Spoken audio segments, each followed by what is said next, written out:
The Sumerian King List emerged from the dust of ancient Mesopotamia through a series of archaeological discoveries that began in the early 20th century, fundamentally altering our understanding of early dynastic history. The most significant breakthrough came in 1922 when archaeologist Stephen Langdon, working at the site of ancient Lhasa in southern Iraq, uncovered what would become known as the Weld-Blundell Prism. This four-sided clay prism, measuring approximately 20 centimetres in height and 9 centimetres in width, contained the most complete version of the Sumerian King List ever discovered. The prism had been carefully buried in a foundation deposit beneath a temple structure, suggesting its ritual significance beyond mere record-keeping. The Weld-Blundell Prism, designated as manuscript WB62 in scholarly literature, represents the culmination of centuries of scribal tradition. Its surface bears 383 lines of cuneiform text arranged in 4 columns, each containing meticulous records of rulers, their reign lengths, and the cities from which they governed. The clay itself exhibits a distinctive reddish-brown coloration characteristic of Mesopotamian alluvium, fired to a hardness that has preserved the intricate wedge-shaped impressions of cuneiform script across nearly 4 millennia. Archaeological excavations throughout Mesopotamia have yielded numerous fragmentary versions of the King List, each providing crucial pieces of this historical puzzle. At Nippur, the ancient religious centre of Sumer, archaeologists discovered several tablet fragments dating to different periods, including portions of what scholars designate as the Nippur version. These fragments, found scattered across various archaeological levels, demonstrate the continuous copying and preservation of the King List tradition over centuries. The Nippur fragments exhibit subtle but significant variations in both content and orthography compared to the Weld-Blundell Prism, indicating independent transmission lines within the scribal tradition. The site of Isin yielded another crucial manuscript known as the Isin version, which provides valuable insights into how different city-states adapted the King List to serve their particular political and religious needs. This version, preserved on a damaged tablet measuring approximately 15 by 12 centimetres, contains unique entries not found in other manuscripts, particularly regarding the 3rd dynasty of Ur and the subsequent Isin dynasty. The tablet surface shows evidence of repeated handling, with worn edges and partially obliterated signs suggesting its use as an active reference document, rather than a ceremonial object. Additional fragmentary evidence has emerged from sites across ancient Mesopotamia, including Babylon, Sippar and Kish. Each discovery has contributed to our understanding of how the King List tradition evolved and spread throughout the region. The Babylon fragments, dating to the Old Babylonian period, show clear signs of editorial intervention, with certain dynasties emphasized or de-emphasized according to contemporary political considerations. These manuscripts demonstrate that the King List was not a static document, but rather a living tradition that adapted to serve the needs of successive generations of rulers and scribes. The scribal traditions responsible for preserving the King List represent one of the most sophisticated information management systems of the ancient world. Mesopotamian scribes underwent rigorous training in specialized schools known as edubas, where they mastered not only the complex cuneiform writing system, but also the proper procedures for copying and preserving important texts. The King List manuscripts reveal clear evidence of this systematic approach to textual transmission, with standardized formatting, consistent use of technical terminology, and careful attention to orthographic details. Analysis of the various King List manuscripts reveals distinct copying practices that evolved over time. Early versions, dating to the III period, exhibit more archaic orthographic conventions and include certain formulaic expressions that later disappear from the tradition. The scribes responsible for these early copies appear to have worked directly from older source materials, as evidenced by occasional corrections and erasures visible on the tablet surfaces. These corrections often involve numerical values, suggesting that scribes were actively comparing different source texts and attempting to reconcile discrepancies.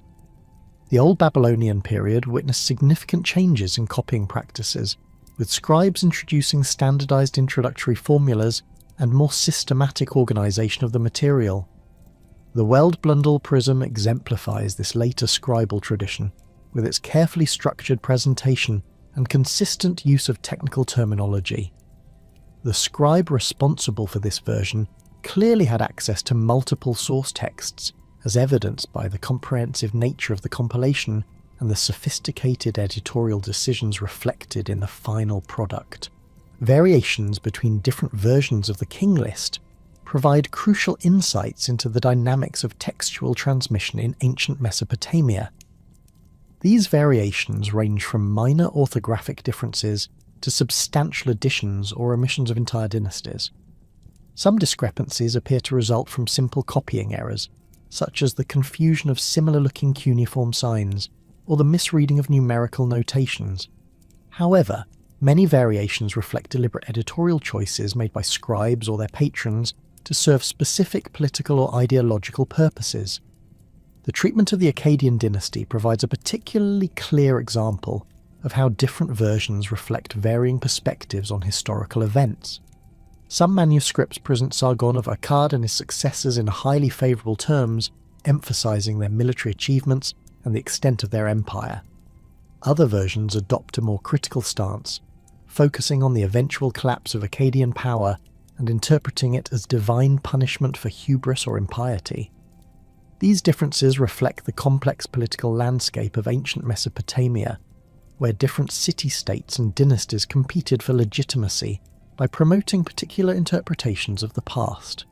Dating the various King List manuscripts has required the application of multiple complementary methodologies, each contributing essential information about the chronological development of the tradition. Stratigraphic analysis of archaeological contexts provides the foundation for dating efforts, establishing the relative chronological positions of different manuscripts within the broader sequence of Mesopotamian history. The Weld-Blundell prism, for example, was found in a clearly defined Old Babylonian context at Larsa, providing a secure terminus antiquem for its composition. Paleographic analysis of cuneiform writing styles offers another crucial dating tool, as scribal practices evolved in predictable ways over time.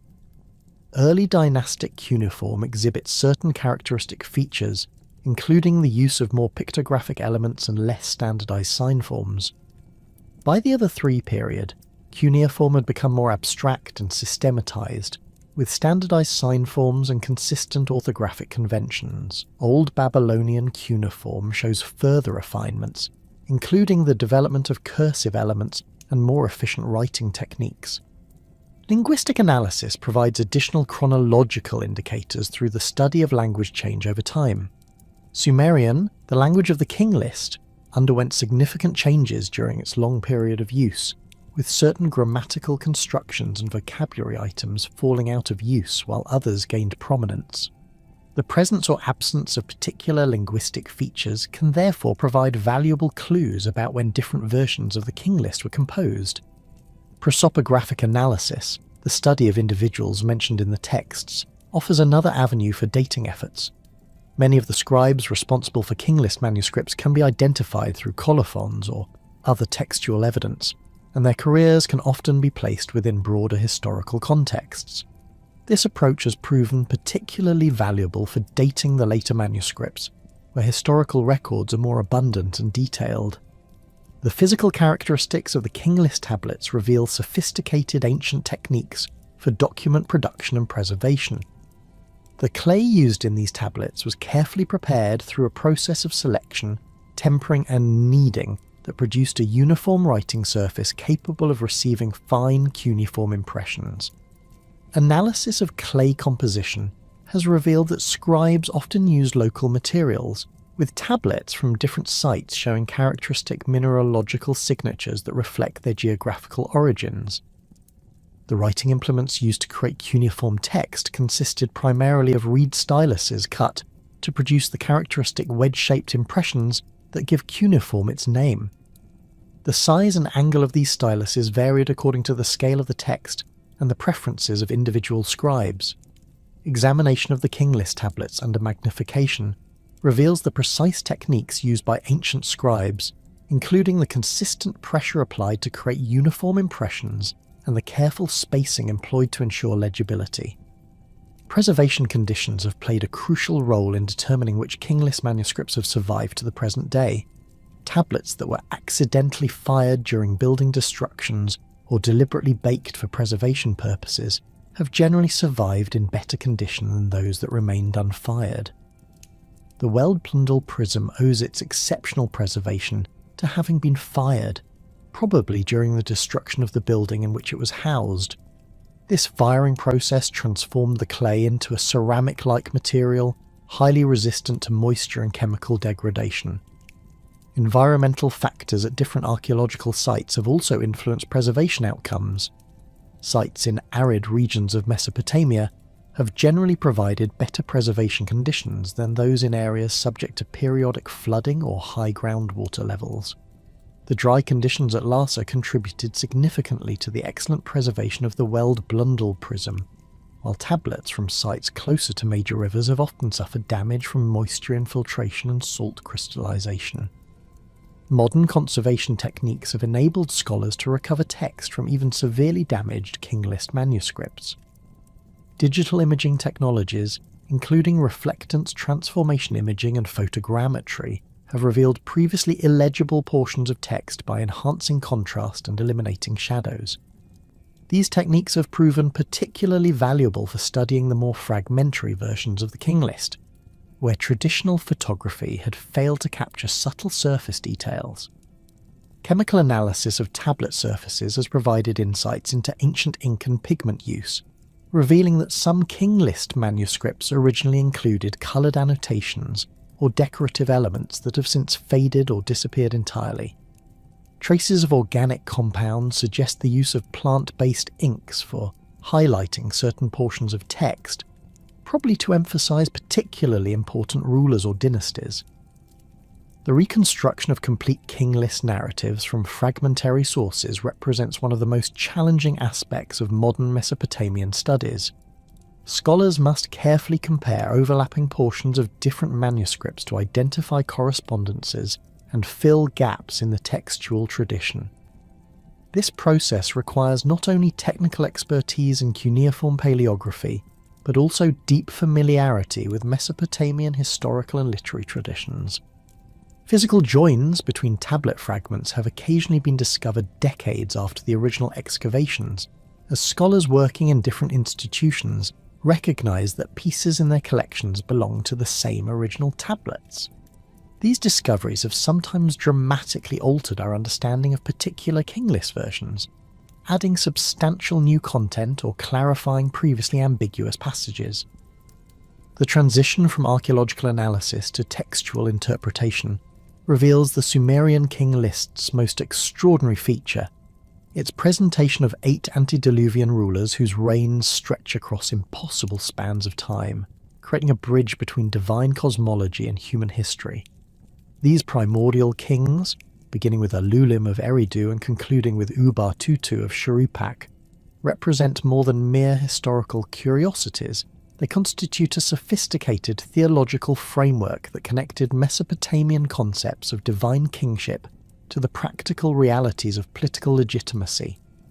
Alulim, identified as the first king to rule after kingship descended from heaven, established his reign in Eridu, the most sacred city in Sumerian cosmology. According to the King List, Alulim ruled for 28,800 years, a figure that immediately signals the mythological nature of these early entries. Eridu held particular significance as the dwelling place of Enki, the god of wisdom and fresh water, making it the natural location for the first expression of divine kingship on earth.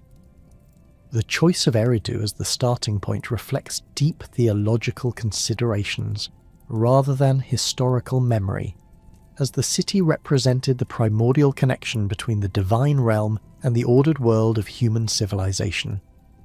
The second antediluvian ruler, Alalngar, also reigned from Eridu for 36,000 years, establishing a pattern of extraordinarily long reigns that characterizes all pre-flood entries. The progression from Alulim to Alalngar demonstrates the King List's systematic approach to presenting primordial history, with each ruler representing successive phases of divine experimentation with human governance. The names themselves carry theological weight. Alalim possibly derives from terms related to stag or deer, animals associated with fertility and the wild margins of civilization, while Alalnga may connect to concepts of abundance or plenty. Enmenluana of Bad Tibira represents the third antediluvian king, ruling for 43,200 years from a city whose name translates as Wall of the Metalworkers. This geographical shift from Eridu to Bad Tibira reflects the King List's awareness of technological and cultural development, as metalworking represented one of humanity's most significant advances. The reign length of 43,200 years follows a mathematical progression that scholars have identified as based on the sexagesimal system fundamental to Mesopotamian mathematics and astronomy. These numbers were not arbitrary, but reflected sophisticated numerical concepts that connected earthly kingship to cosmic cycles. Enmengalana, the fourth antediluvian ruler, continued the Bad Tibira dynasty with a reign of 28,800 years, returning to the same figure attributed to Alulim. This numerical repetition suggests deliberate patterning rather than random assignment, indicating that the King List's composers worked within established frameworks of sacred mathematics. The repetition of specific numbers across different reigns creates a sense of cosmic order and divine planning that extends beyond individual rulers to encompass the entire antediluvian period.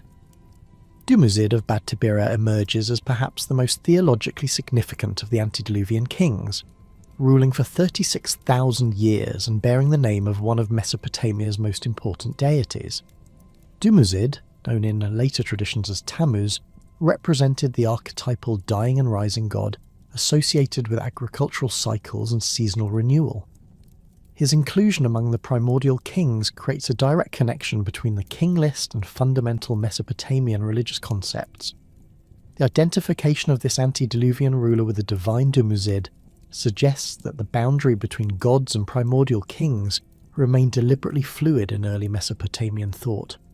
Ensipa-Ziana of Larsa, the sixth antediluvian king, ruled for 28,800 years from yet another significant Mesopotamian city. Larsa's inclusion in the antediluvian sequence reflects its later importance as a major political and religious centre, but also demonstrates how the King List integrated geographical diversity into its cosmic framework.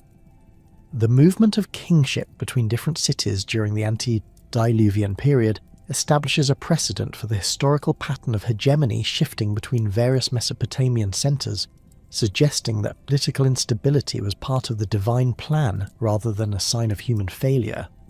Enmendarana of Sippar represents the penultimate antediluvian ruler, governing for 21,000 years from the city sacred to Shamash, the sun god.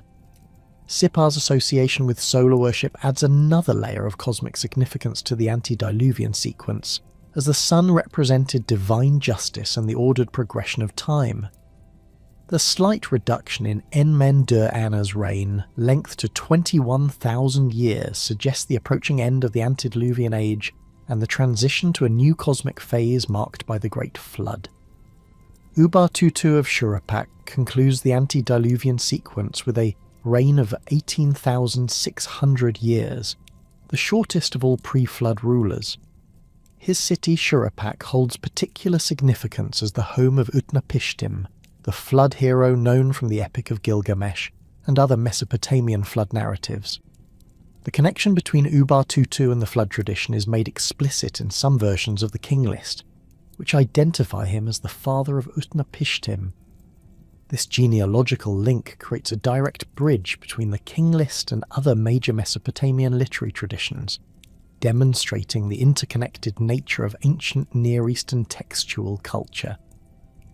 The astronomical basis of these antediluvian reign lengths reveals sophisticated mathematical thinking that connected earthly kingship to celestial phenomena. The numbers 28,800, 36,000, 43,200 and 21,000 all relate to multiples of 3,600, a number known as the Sa in Mesopotamian mathematics. The Sa represented a complete cosmic cycle and held particular significance in astronomical calculations. By structuring antediluvian reigns around multiples of the Sa, the King List's composers created a framework that linked primordial kingship to the fundamental rhythms of the universe. The theological implications of these impossibly long reigns extend far beyond mere numerical curiosity. In Mesopotamian thought, the antediluvian period represented a time when the boundary between divine and human remained permeable, allowing for direct communication between gods and mortals. The extraordinary longevity of these early kings reflected their proximity to divine power and their role as intermediaries between heaven and earth. As humanity moved further from its divine origins, the King List suggests human lifespans and royal reigns naturally decreased, reflecting the gradual separation between mortal and immortal realms. Comparative analysis with other ancient Near Eastern traditions reveals striking parallels that illuminate the broader cultural context of antediluvian kingship concepts. The biblical genealogies in Genesis chapters 5 and 11 present a similar pattern of extraordinarily long lifespans for antediluvian and early post-flood figures, with Adam living 930 years, Seth 912 years, and Methuselah reaching the legendary age of 969 years. These parallels suggest shared cultural concepts about primordial humanity's relationship to divine power and the gradual degradation of human capabilities over time. The Mesopotamian flood traditions preserved in the Epic of Gilgamesh and the Atrahasis epic provide crucial context for understanding the King List's antediluvian section. In these narratives, the gods decide to destroy humanity through flood because of overpopulation and excessive noise that disturbs divine rest. The King List's presentation of 8 antediluvian kings ruling for a total of 241,200 years creates a temporal framework for this divine decision, suggesting that the accumulated weight of human civilization eventually exceeded divine tolerance limits. Berossus, the Babylonian priest who wrote in Greek during the Hellenistic period, preserved traditions about 10 antediluvian kings ruling for a combined total of 432,000 years. His account, known only through later citations by classical authors, demonstrates the persistence of antediluvian king traditions well into the first millennium BC. The differences between Berossus's 10 kings and the King List's 8 rulers reflect the ongoing evolution of these traditions, as different communities adapted the basic framework to serve their particular theological and political needs. The legitimizing function of antediluvian kingship becomes clear when examining how later Mesopotamian dynasties connected themselves to these primordial rulers. The concept of kingship descending from heaven, established in the King List's opening formula, created a theoretical framework that any subsequent ruler could invoke to justify their authority. By claiming descent from or appointment by the same divine powers that established the antediluvian kings, historical rulers could present themselves as part of an unbroken chain of legitimate authority stretching back to the beginning of time. The city-states mentioned in the antediluvian section, Eridu, Bad Tibira, Larsa, Sipa, and Shuruppak, all became major centres of political and religious power in historical times. Their inclusion in the primordial sequence served to validate their later prominence by demonstrating their ancient pedigree and divine selection. This geographical dimension of legitimization proved particularly important in a political landscape characterized by competition between numerous independent city-states, each seeking to establish its superiority over rivals. The mathematical precision underlying antediluvian reign lengths reflects sophisticated astronomical knowledge that connected earthly kingship to cosmic order. Mesopotamian astronomers had identified various celestial cycles, including the precession of equinoxes, planetary conjunctions, and lunar-solar relationships, which they incorporated into their understanding of historical periodization. The antediluvian reigns, structured around multiples of the Sa, created a temporal framework that aligned human history with these cosmic cycles, suggesting that political change followed predictable astronomical patterns.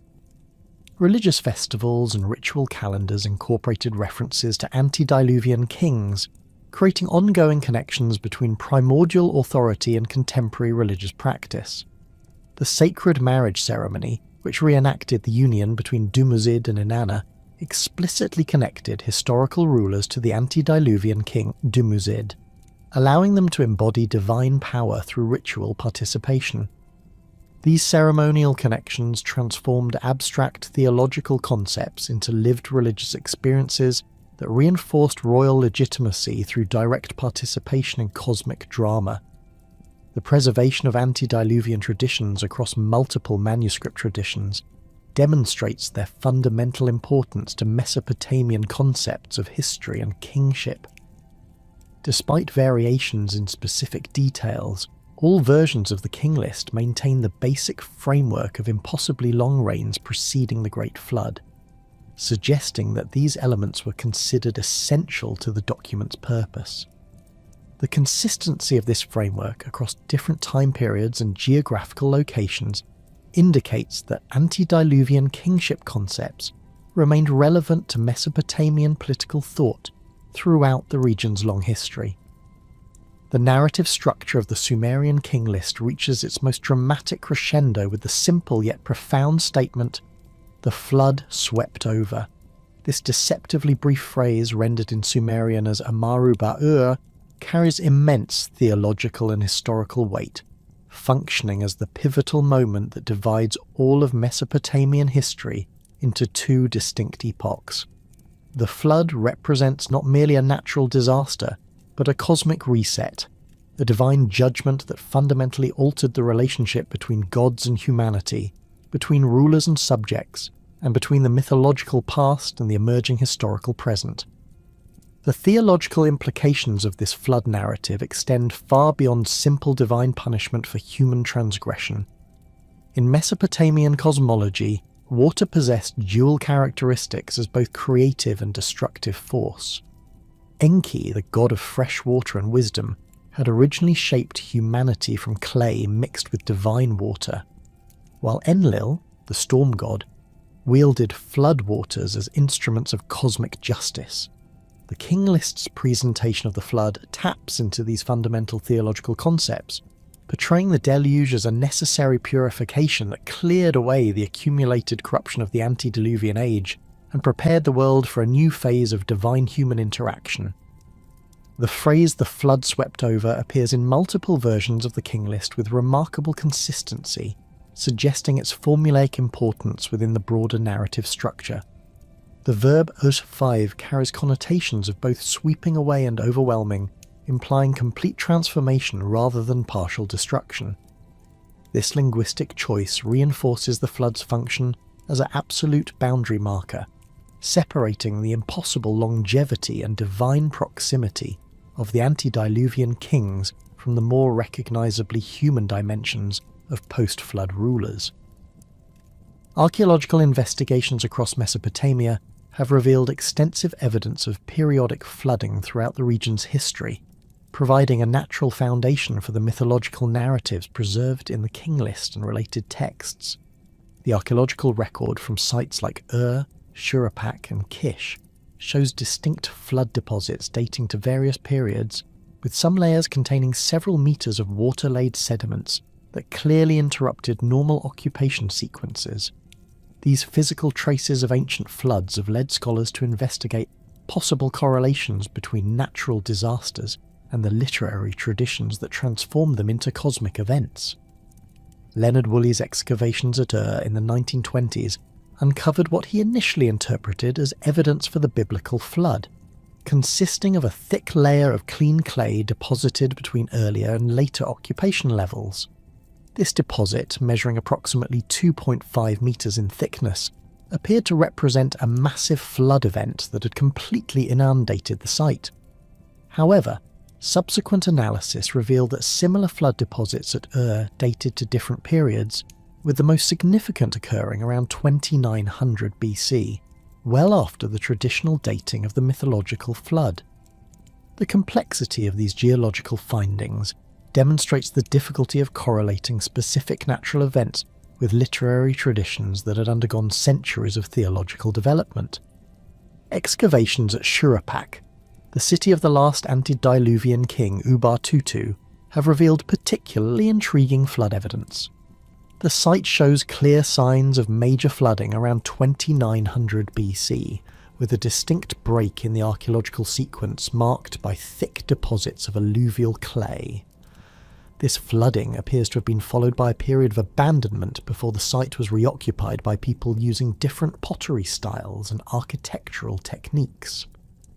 The correlation between Shuruppak's archaeological evidence and its role in flood mythology has attracted considerable scholarly attention, though most researchers now recognise that the literary traditions drew upon multiple flood experiences rather than preserving memory of a single catastrophic event. The Tigris and Euphrates river system, which sustained Mesopotamian civilization, also posed constant threats through unpredictable flooding cycles. Ancient Mesopotamian texts frequently reference flood control as a primary royal responsibility, with successful flood management serving as a key marker of divine approval and effective kingship. The Epic of Gilgamesh describes Utnapishtim's flood survival in terms that suggest familiarity with actual flood conditions, including details about wind patterns, water levels, and the behaviour of various animals during inundation periods. Modern hydrological studies of the Mesopotamian river system have identified several mechanisms that could have produced the massive flooding events preserved in archaeological deposits. The convergence of heavy snowmelt from the Zagros and Taurus mountains with seasonal rainfall could create flood conditions far exceeding normal high water periods. Additionally, seismic activity along the numerous fault lines crossing the region could have temporarily dammed rivers, creating catastrophic releases when natural barriers failed. These scientific insights help explain how relatively localized flooding events could have appeared apocalyptic to ancient populations and subsequently developed into universal flood narratives. Climate data derived from ice cores, tree rings, and other paleo-environmental sources indicates several periods of exceptional precipitation in the Near East during the 4th and 3rd millennia BC. These wet periods, alternating with extended droughts, would have created conditions conducive to both severe flooding and subsequent population movements. The social disruption caused by such environmental extremes likely contributed to the development of flood narratives that interpreted natural disasters as divine interventions, requiring fundamental changes in human behaviour and social organisation. The transition from antediluvian to post-diluvian kingship represents one of the most dramatic shifts documented in the Sumerian King List, involving not only the obvious reduction in reign lengths, but also fundamental changes in the nature and conception of royal authority. Where antediluvian kings ruled for tens of thousands of years from their divinely appointed seats, the first post-diluvian rulers governed for hundreds rather than thousands of years, marking humanity's definitive separation from its primordial divine connections. Kish emerges as the first city to receive kingship after the flood, with the King List stating that after the flood had swept over, when kingship was lowered from heaven, kingship was in Kish. This geographical shift from the antediluvian centres of Eridu, Bad Tibira, Larsa, Sippar and Shuruppak to Kish signals a new phase in Mesopotamian political organisation. Kish's selection as the first post-diluvian capital appears to reflect both practical and theological considerations, as the city occupied a strategic position in northern Babylonia and possessed strong religious credentials through its association with Enlil, the god who had decreed the flood. The first post-diluvian king, Ga-ur, ruled Kish for 1,200 years according to the King List, a figure that, while still extraordinary by modern standards, represents a dramatic reduction from antediluvian norms. This reign length establishes a new baseline for post-diluvian kingship, suggesting that divine favour still extended royal lives far beyond normal human limits, but within more comprehensible parameters. The reduction in longevity reflects theological concepts about humanity's increased distance from divine power following the flood's purification and reset of cosmic order. Subsequent early post-diluvian rulers show continued reduction in reign lengths, with Gula-Nidaba Anu ruling for 960 years, Palakinatim for 900 years, and Nangish-Lishma for 670 years. This gradual decline creates a narrative arc that connects the immediate post-flood period, when divine influence remains strong, to increasingly human-scale governance as the memory of divine intervention faded. The mathematical precision of these decreasing numbers suggests deliberate compositional choices rather than preservation of actual historical memory. The nature of royal authority itself underwent fundamental transformation in the post-diluvian period, shifting from the cosmic kingship of the antediluvian age to more recognizably political forms of governance. Antediluvian kings had ruled as direct representatives of divine will, their extraordinary longevity reflecting their role as intermediaries between heaven and earth.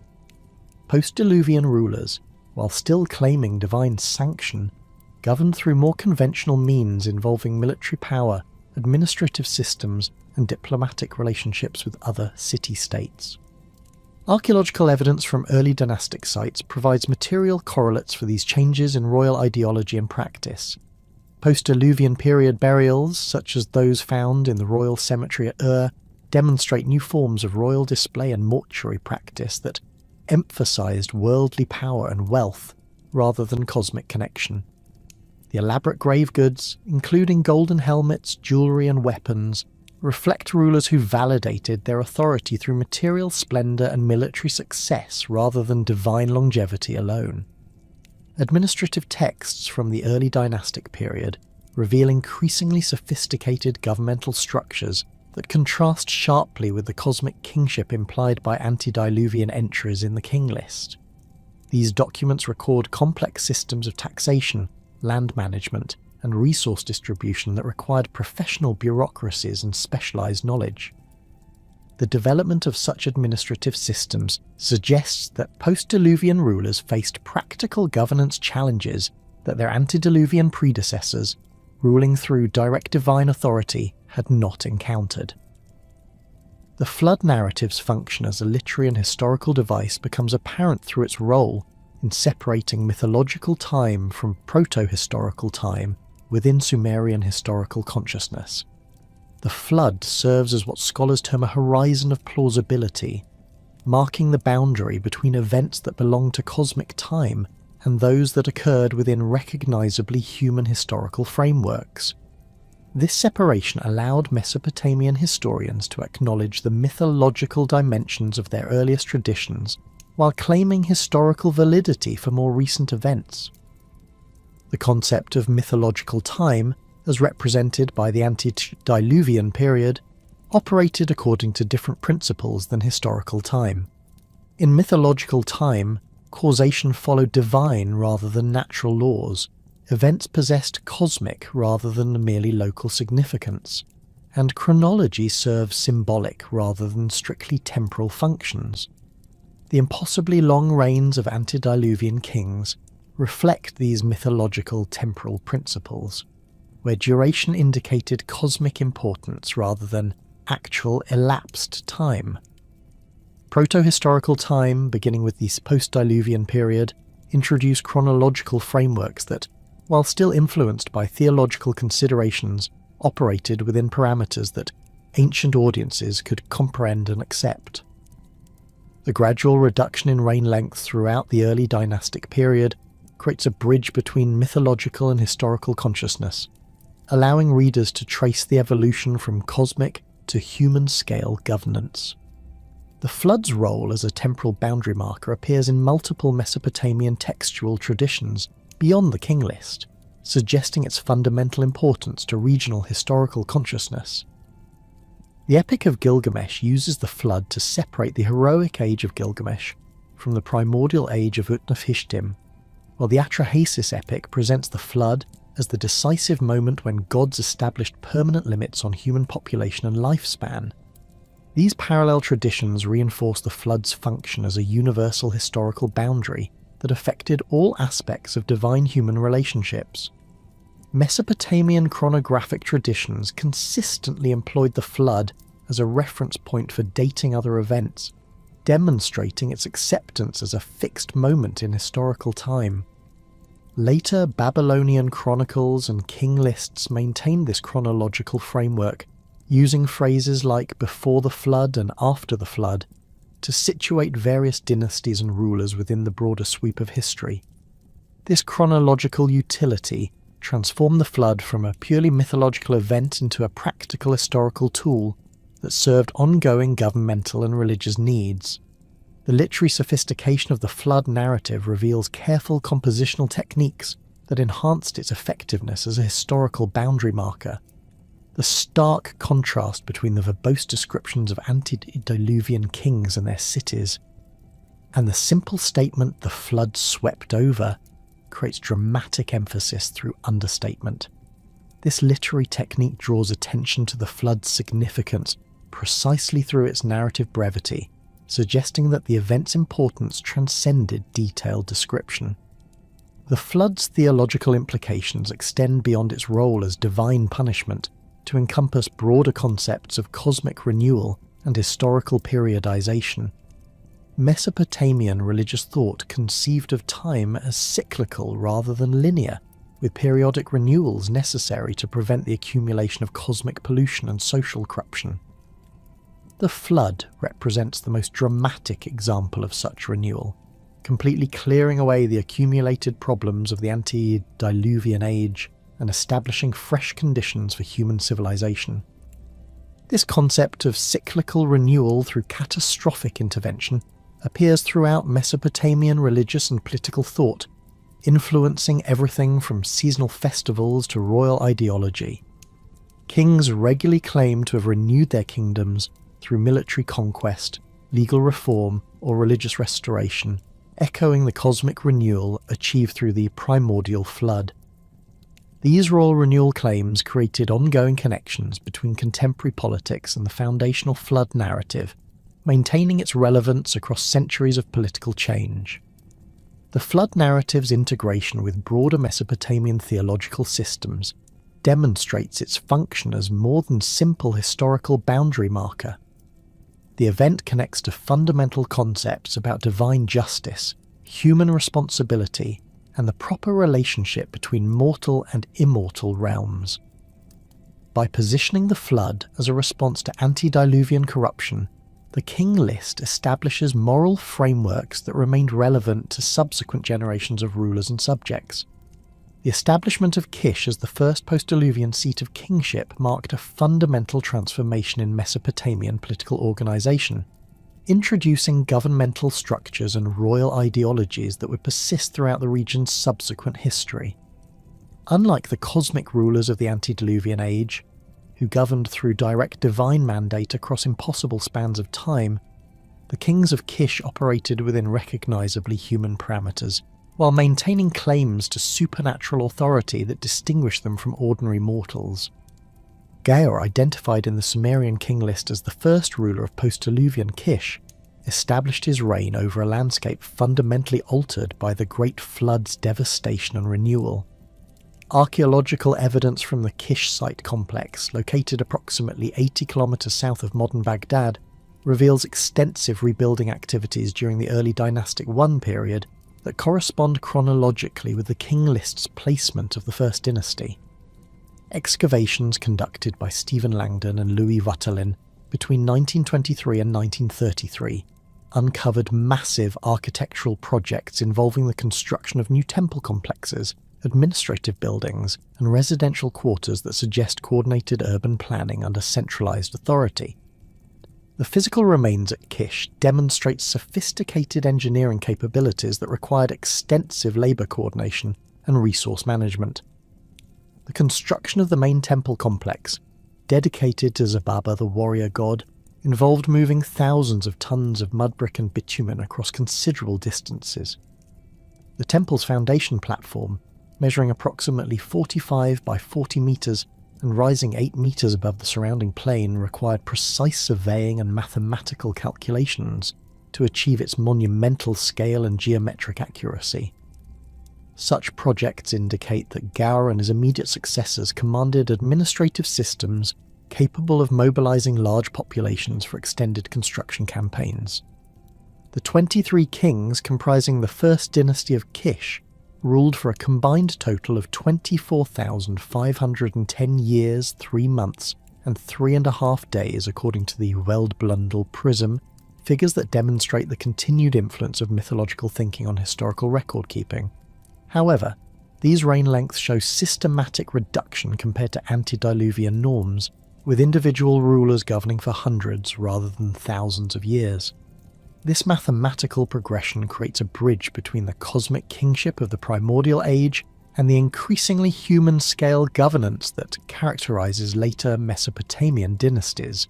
Gulanidabu-Anu, the second king of Kish, ruled for 960 years and bears a name incorporating Nidabu, the goddess of writing and accounting.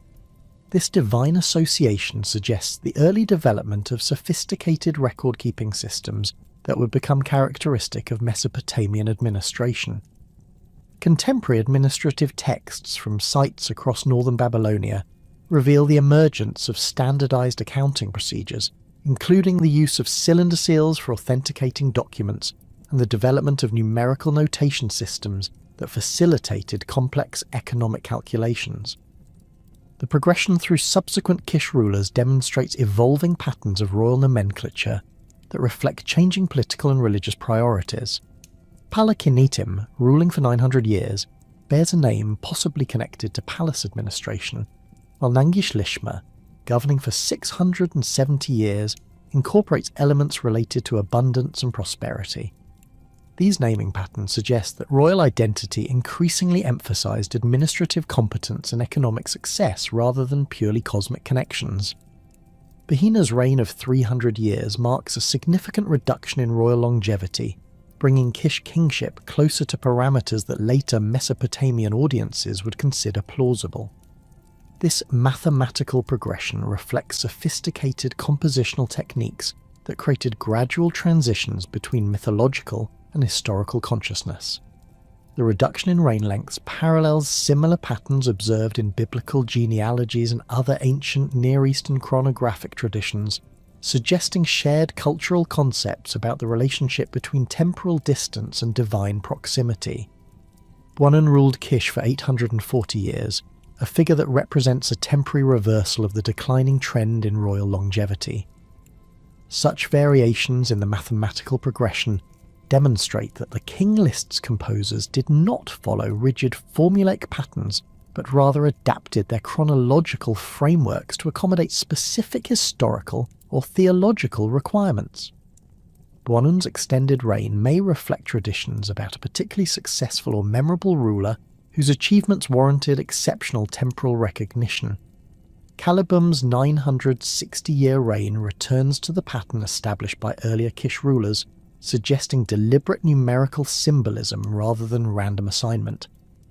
The repetition of specific figures across different reigns creates mathematical harmonies that connect individual rulers to broader cosmic patterns. These numerical relationships demonstrate the King List's function as more than simple chronological record keeping, serving instead as a sophisticated theological document that embedded historical events within cosmic frameworks. Calumum ruled for 840 years, matching Buanun's reign length and reinforcing the systematic nature of the King List's chronological structure. The repetition of identical figures for different rulers suggests that these numbers possessed symbolic significance beyond their apparent temporal meaning. Mesopotamian mathematical traditions recognized various sacred numbers that connected earthly events to celestial phenomena, and the King List composers clearly drew upon these traditions to create chronological frameworks that aligned political history with cosmic order. Zukerkeep's 900-year reign continues the pattern of reign lengths that, while still extraordinary, operate within parameters that distinguish post-diluvian from antediluvian kingship. The systematic reduction from the impossible longevity of primordial rulers to the merely exceptional lifespans of early historical kings creates a narrative arc that traces humanity's gradual separation from divine immediacy, while maintaining claims to supernatural authority. Atab ruled Kish for 600 years, representing another significant step in the progression towards more recognizably human temporal frameworks. This continued reduction in royal longevity reflects theological concepts about the gradual diminishment of divine influence in human affairs as the memory of the Great Flood receded into the increasingly distant past. The mathematical precision of these declining figures demonstrates sophisticated compositional planning rather than random historical preservation.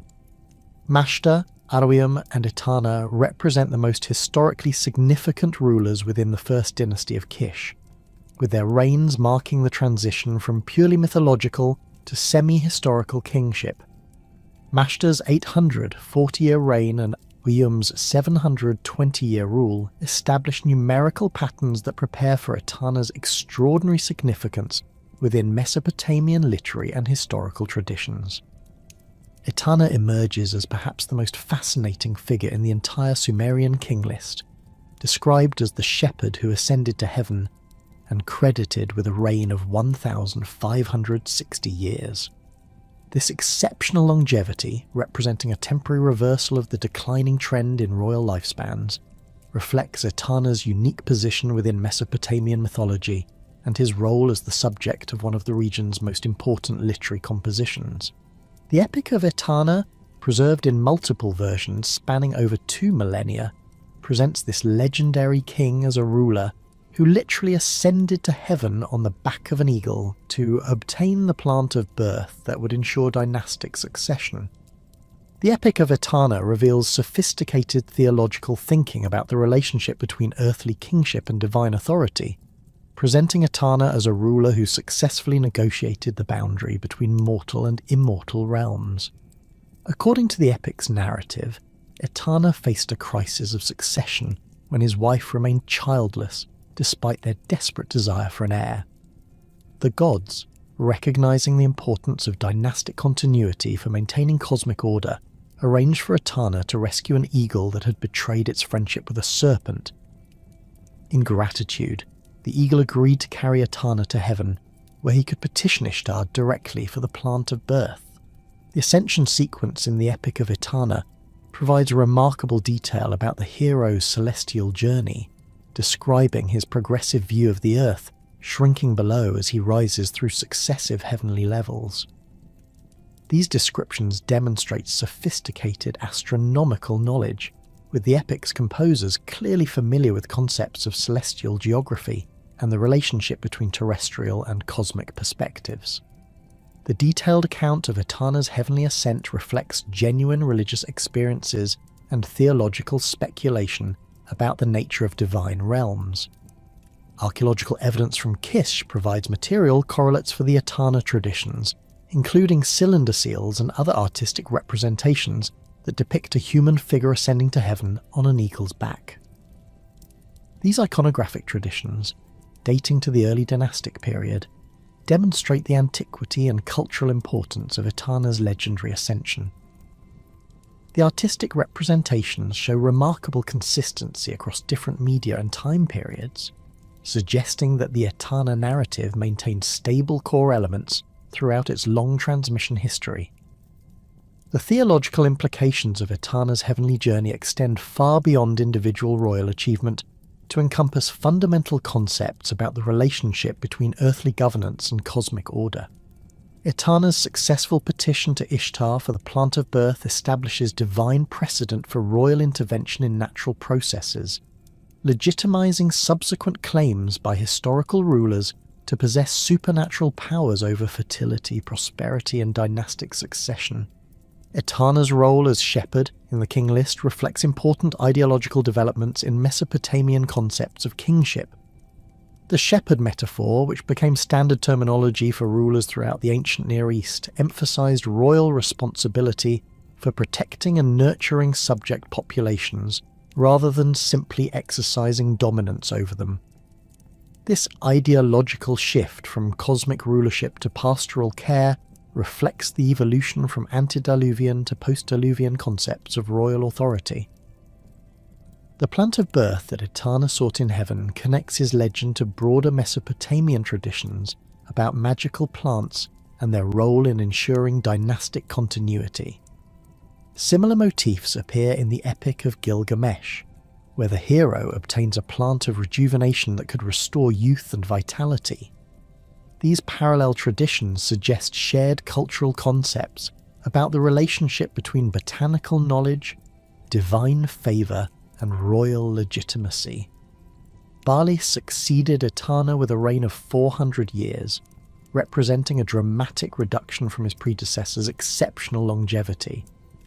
This mathematical shift suggests that Etana's extraordinary reign length reflected his unique mythological status, rather than establishing new norms for subsequent rulers.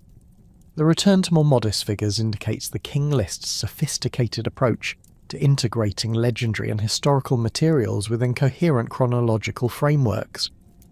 Enmenuna ruled Kish for 660 years, continuing the pattern of reign lengths that, while still extraordinary, operate within parameters that distinguish early historical from purely mythological kingship. The gradual reduction in royal longevity throughout the first dynasty of Kish creates a mathematical bridge between cosmic and human temporal frameworks, allowing ancient audiences to trace the evolution from divine to increasingly mortal governance. Melem Kish, whose name incorporates the city's designation, ruled for 900 years and represents the growing identification between individual rulers and their urban centres. This nomenclatural pattern reflects the development of city-state identity as a fundamental organising principle of Mesopotamian political organisation. The incorporation of city names into royal titles demonstrates the emergence of territorial concepts of kingship that would characterise subsequent Mesopotamian political development. Barcelnuna's 200-year reign represents another temporary reversal of the declining trend in royal longevity, possibly reflecting traditions about a particularly successful or memorable ruler. Such variations in the mathematical progression demonstrate the King List's composer's flexibility in adapting chronological frameworks to accommodate specific historical or theological requirements while maintaining overall narrative coherence. Zamuk ruled for 140 years, representing one of the shortest reigns in the first dynasty of Kish, and marking a significant step toward more recognisably human temporal parameters. This dramatic reduction suggests approaching the boundary between mythological and historical consciousness, as reign lengths enter ranges that later Mesopotamian audiences might consider plausible for exceptional but mortal rulers. Tizker's 305-year reign continues the trend towards shorter royal longevity, while maintaining claims to supernatural authority that distinguished kings from ordinary mortals. The mathematical precision of these declining figures demonstrates sophisticated compositional planning that created gradual transitions between different modes of historical consciousness, rather than abrupt shifts that might have strained audience credibility. Ilku ruled for 900 years, representing a temporary return to earlier patterns of exceptional longevity. Such variations in the mathematical progression reflect the King List's complex relationship to its source materials, which likely included diverse traditions about individual rulers that required integration within coherent chronological frameworks. The composer's ability to accommodate such variations while maintaining overall narrative coherence demonstrates sophisticated editorial skills. Iltasadum's 200-year reign matches earlier figures from the dynasty, creating numerical harmonies that connect different rulers within mathematical patterns. These repetitions suggest deliberate symbolic choices rather than random historical preservation, indicating that the King List functioned as a theological document that embedded political history within cosmic frameworks. Enmebaraj-C emerges as the most historically significant ruler in the first dynasty of Kish, representing the transition from semi-legendary to genuinely historical kingship. Unlike his predecessors, whose existence depends entirely on literary tradition, Enmebaraj-C is attested by contemporary inscriptions that provide independent verification of his historical reality. A votive inscription discovered at Nippur identifies Enmebaraj-C, king of Kish, making him one of the earliest Mesopotamian rulers for whom we possess contemporary documentary evidence. The inscription evidence for Enmebaraj-C demonstrates the development of royal titulature and the increasing importance of written documentation in legitimizing political authority. The Nippur inscription, carved on a limestone block, employs formulaic language that would become standard in later Mesopotamian royal inscriptions, including divine invocations and claims to territorial authority. The inscription's archaeological context within the Enlil temple complex at Nippur indicates Enmebaragesi's recognition by the region's most important religious centre. Enmebaragesi's military activities, recorded in both the King List tradition and contemporary sources, established patterns of interstate conflict that would characterise Mesopotamian political development throughout the early dynastic period. According to the King List, Enmebaragesi carried away as spoil the weapons of the land of Elam, indicating successful military campaigns beyond the traditional boundaries of Mesopotamian city-state authority. This expansion into Iranian territory represents one of the earliest documented examples of Mesopotamian imperial ambition. The conflict with Elam reflects broader patterns of competition for control over trade routes and natural resources that connected the Mesopotamian alluvium with the Iranian plateau. Elam's mountainous territory provided access to metals, stones, and other materials essential for Mesopotamian civilization, but unavailable in the river valley's alluvial deposits. Enmebaragesi's successful campaign against Elam established Kish's dominance over these crucial supply networks, providing economic foundations for the city's political hegemony. Archaeological evidence from Susa and other Elamite sites reveals destruction levels dating to the early dynastic 3-year period that may correlate with Enmebaragesi's military activities. These destruction deposits contain Mesopotamian-style artifacts and architectural elements that suggest direct political intervention rather than simple trade relationships. The material evidence supports literary traditions about Enmebaragesi's military success, while providing chronological frameworks for dating his reign. The weapons captured from Elam likely included both practical military equipment and ceremonial objects that served symbolic functions in legitimizing Kish's authority. Mesopotamian royal inscriptions regularly emphasize the capture of enemy weapons as demonstrations of divine favor and military superiority.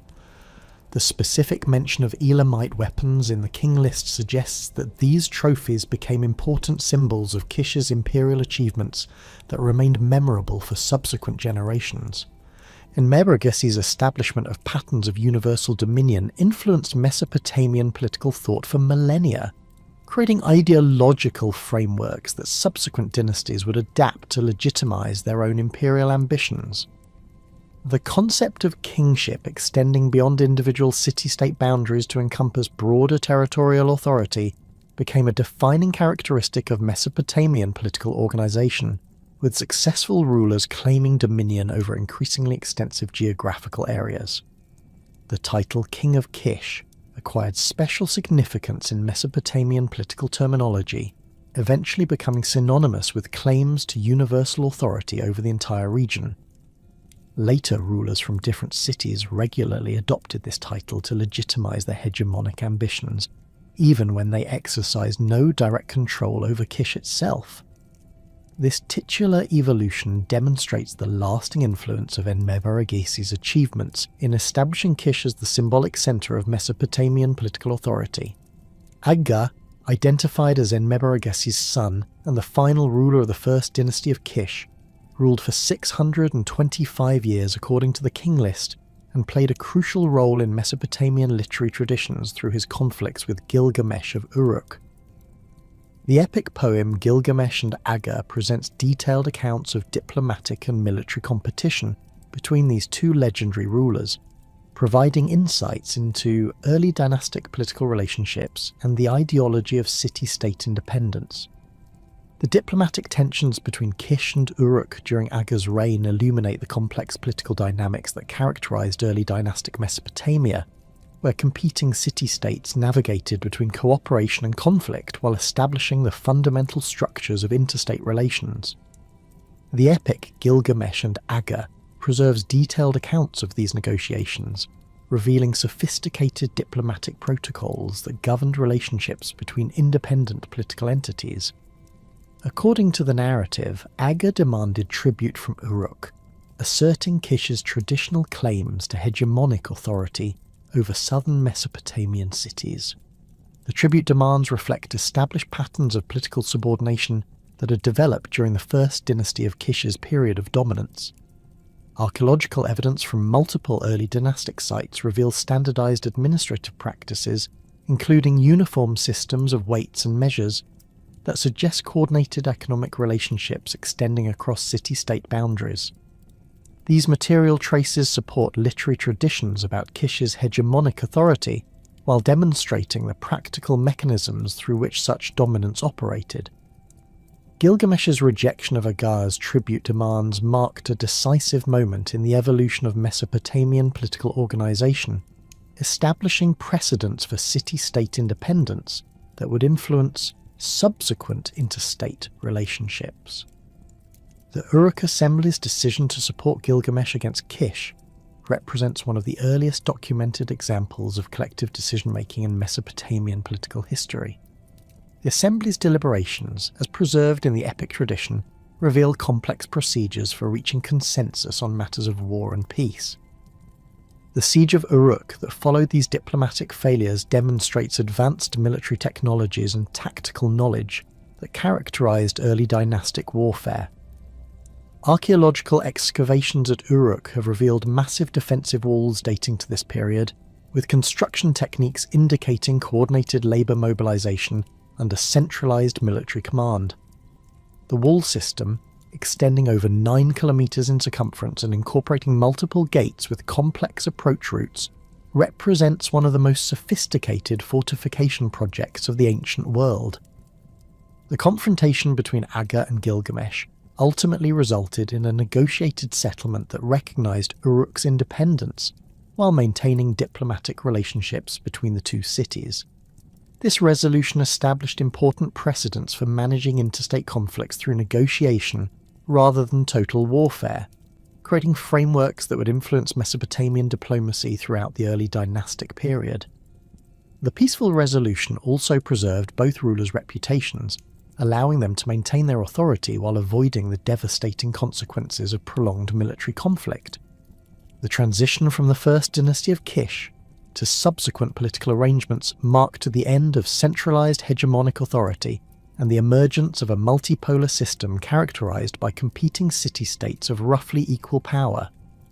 This political transformation reflected broader changes in Mesopotamian society, including population growth, agricultural intensification, and the development of specialized craft production that provided economic foundations for independent urban centers. Archaeological evidence from sites across Mesopotamia reveals synchronized changes in material culture during the transition from early dynastic II to early dynastic III periods, including new pottery styles, architectural techniques, and artistic conventions that suggest coordinated cultural developments. These synchronous changes indicate continued communication and exchange between different political centers despite the breakdown of centralized authority, demonstrating the resilience of Mesopotamian cultural networks. The first dynasty of Uruk emerged as Kish's primary successor in claims to regional dominance, establishing political and ideological frameworks that would influence Mesopotamian kingship for millennia. Unlike Kish's gradual development of hegemonic authority, Uruk's rise to prominence involved dramatic military conquests and cultural innovations that transformed the nature of Mesopotamian political organization. The city's strategic location in southern Mesopotamia provided access to Persian Gulf trade networks, while its religious significance as the center of Anu and Inanna worship legitimized its political ambitions. Meskhetian, identified in the Sumerian King List as the founder of Uruk's first dynasty, represents a fascinating transitional figure whose legendary exploits bridge the gap between mythological and historical kingship. According to the King List, Meskhetian was son of Utu and ruled for 324 years before he entered the sea and disappeared. This cryptic description has generated extensive scholarly debate, with interpretations ranging from literal maritime expeditions to symbolic representations of death and divine transformation. The phrase "entered the sea and disappeared" employs terminology that appears nowhere else in the King List, suggesting unique circumstances surrounding Meskiageshir's fate. The Sumerian expression "Baseba 11 to 3 Baza 3" literally describes entering water and vanishing, but the specific choice of Abba rather than ID2 implies maritime rather than riverine contexts. This linguistic distinction suggests that Meskiageshir's activities extended beyond traditional Mesopotamian geographical boundaries into coastal or overseas territories. Archaeological evidence from Persian Gulf sites reveals extensive Mesopotamian cultural influence during the early dynastic period, including characteristic pottery styles, cylinder seals, and architectural techniques that indicate direct contact rather than indirect trade relationships. Sites along the Arabian coast, particularly in modern Kuwait and eastern Saudi Arabia, have yielded Mesopotamian artifacts in contexts suggesting permanent settlement rather than temporary trading posts. These material traces support traditions that bow to early dynastic rulers engaging in maritime expeditions that extended Mesopotamian influence across the Persian Gulf. The identification of Meskiageshir as son of Utu connects him directly to Shamash, the sun god associated with justice, law, and divine authority. This divine parentage claim represents a significant development in royal ideology, moving beyond general assertions of divine favour to specific genealogical connections with particular deities. The sun god association proves particularly appropriate for a ruler whose activities allegedly extended into maritime realms. As Shamash's daily journey across the sky provided a natural metaphor for transcending geographical boundaries. Mesopotamian artistic traditions from the early dynastic period include representations of solar barges and celestial navigation that may relate to Meskiageshir's legendary maritime activities. Cylinder seals and other artistic media depict boats with distinctive solar symbolism, including disc-shaped objects and radiating lines that suggest connections between maritime travel and solar worship. These iconographic traditions demonstrate cultural familiarity with concepts of sea travel under divine protection, providing contexts for understanding Meskiageshir's legendary exploits. The duration of Meskiageshir's reign, listed as 324 years, represents a significant reduction from the extraordinary longevity characteristic of earlier rulers, while maintaining supernatural dimensions that distinguished royal authority from ordinary human experience. This figure places Meskiageshir within the transitional zone between mythological and historical consciousness, where reign lengths operated within parameters that ancient audiences might consider extraordinary, but not impossible for divinely favoured rulers. Trade networks connecting Mesopotamia with the Indus Valley civilization and other distant regions required sophisticated maritime technologies and navigation techniques that developed during the early dynastic period. Archaeological evidence from Harappan sites reveals Mesopotamian artifacts in contexts indicating regular commercial relationships, while Mesopotamian sites have yielded Indus Valley seals and other distinctive objects. These material exchanges required coordinated expeditions involving multiple ships and extended voyages that would have demanded royal sponsorship and organisation. The economic motivations for maritime expeditions included access to luxury materials unavailable in Mesopotamia's alluvial environment, particularly precious stones, metals and exotic woods required for royal and religious purposes. Texts from later periods document the importance of materials like lapis lazuli from Afghanistan, carnelian from India, and various aromatic woods from unknown sources that reach Mesopotamia through complex trade networks. The establishment of such networks likely required royal expeditions that combined commercial, diplomatic, and military objectives. Enmerkar succeeded Meskiageshir as the second ruler of Uruk's first dynasty, governing for 420 years according to the King List, and playing a central role in Mesopotamian literary traditions through his conflicts with Aratta, a distant mountain kingdom. The epic compositions Enmerkar and the Lord of Aratta and Enmerkar and Ensugir Anna preserve detailed accounts of these legendary conflicts, revealing sophisticated diplomatic and military strategies that establish patterns for subsequent interstate relationships.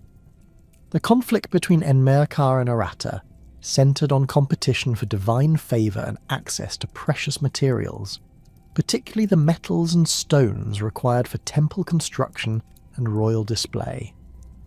Aratta's location in the Iranian highlands provided access to resources unavailable in Mesopotamia's alluvial environment, making control over these supply networks crucial for maintaining royal authority and religious obligations. The epic traditions present these conflicts in terms of divine competition between Inanna of Uruk and the unnamed patron deity of Aratta. Enmerkar's innovations in communication technology, as preserved in the epic traditions, include the invention of writing as a means of conducting long-distance diplomacy. According to Enmerkar and the Lord of Aratta, the complexity of diplomatic messages exceeded the memory capacity of human messengers, necessitating the development of written notation to preserve exact wording. This literary tradition, while clearly anachronistic in attributing writing's invention to a single individual, reflects awareness of the crucial role that written communication played in managing complex interstate relationships. The siege techniques attributed to Enmerkar in the epic traditions demonstrate advanced military engineering capabilities that required sophisticated planning and resource coordination. The narratives describe complex strategies involving economic blockades, diplomatic isolation, and psychological warfare that aim to force Aratta's submission without direct military assault. These techniques reflect genuine understanding of siege warfare principles that would have required extensive military experience and strategic thinking. Archaeological evidence from sites in Iran and Afghanistan reveals destruction levels and cultural changes during the early dynastic period that may correlate with the conflicts described in the Enmerkar epics. Sites in the Uruk region of southeastern Iran show evidence of Mesopotamian cultural influence during this period, including pottery styles and administrative practices that suggest direct political contact. These material traces support literary traditions about early dynastic conflicts, while providing geographical contexts for understanding the scope of Mesopotamian political ambitions. The religious dimensions of Enmerkar's conflicts with Aratta reflect fundamental concepts about the relationship between territorial control and divine authority. The epic traditions present these conflicts as competitions between different deities for supremacy over particular geographical regions and their associated resources. Inanna's eventual victory over Aratta's patron deity legitimized Uruk's claims to dominance while establishing theological frameworks that subsequent rulers would adapt to justify their own territorial ambitions. Lugalbanda, the third ruler of Uruk's first dynasty, governed for 1,200 years according to the King List, and occupies a unique position within Mesopotamian literary traditions, as both an independent hero and a supporting character in the Gilgamesh cycle. The epic compositions Lugalbanda in the Mountain Cave and Lugalbanda and the Unzud Bird preserve traditions about his extraordinary adventures and supernatural abilities, while other texts identify him as Gilgamesh's father and predecessor. The Lugalbanda epics present remarkable accounts of the hero's survival in hostile mountain environments and his negotiations with supernatural beings, demonstrating sophisticated understanding of geography and natural history beyond Mesopotamia's alluvial boundaries. The detailed descriptions of mountain landscapes, weather patterns, and animal behavior suggest genuine familiarity with highland environments that would have required extensive travel and exploration. These geographical details provide important evidence for early dynastic knowledge of regions far beyond traditional Mesopotamian territories. Lugalbanda's encounter with the Unzud Bird, a massive supernatural creature capable of controlling weather and natural forces, represents one of the most dramatic episodes in Mesopotamian heroic literature. The narrative describes complex negotiations between the hero and the divine bird, resulting in agreements that provided Lugalbanda with supernatural powers while establishing ongoing relationships between human and divine realms. These traditions reflect sophisticated theological thinking about the mechanisms through which exceptional individuals could acquire divine attributes. The supernatural abilities attributed to Lugalbanda include extraordinary speed in travel, the power to become invisible, and the capacity to communicate with animals and supernatural beings. These abilities, while clearly legendary, reflect concepts about royal authority that transcended normal human limitations through divine favour and supernatural intervention. The specific nature of these powers suggests cultural familiarity with shamanic traditions that may have influenced early concepts of kingship and divine communication. Archaeological evidence from highland regions of Iran and Turkey reveals Mesopotamian artifacts and cultural influences during the early dynastic period that support traditions about rulers like Lugalbanda conducting expeditions into distant territories. Sites in the Zagros Mountains have yielded Mesopotamian-style cylinder seals and pottery in contexts suggesting direct contact rather than indirect trade relationships. These material traces provide geographical contexts for understanding the scope of early dynastic political and cultural activities. The genealogical traditions connecting Lugalbanda to Gilgamesh created dynastic frameworks that legitimized Uruk's claims to political dominance through heroic ancestry. Yet this very success precipitated a fundamental transformation in Mesopotamian political organization.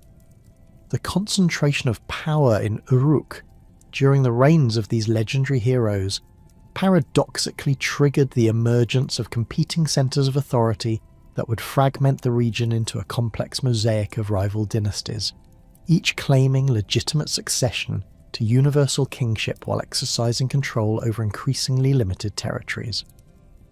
The Sumerian King List's treatment of this fragmentation period reveals sophisticated editorial strategies for managing the conceptual challenges posed by simultaneous dynasties claiming supreme authority. Rather than acknowledging concurrent rule, the King List maintains the fiction of sequential kingship by stating that kingship was taken to various cities in chronological succession, even when archaeological and textual evidence clearly demonstrates overlapping periods of authority. This editorial approach reflects fundamental Mesopotamian concepts about the indivisible nature of legitimate kingship, which theoretically could reside in only one location at any given time, despite the practical reality of multiple competing dynasties. The first dynasty of emerged as Uruk's primary rival during this period of political fragmentation, establishing its capital in a city whose strategic location near the Persian Gulf provided access to maritime trade networks that complemented Uruk's control over overland routes. Archaeological excavations conducted by Leonard Woolley between 1922 and 1934 revealed the spectacular royal cemetery of containing burial complexes that demonstrate the dynasty's extraordinary wealth and sophisticated ceremonial practices.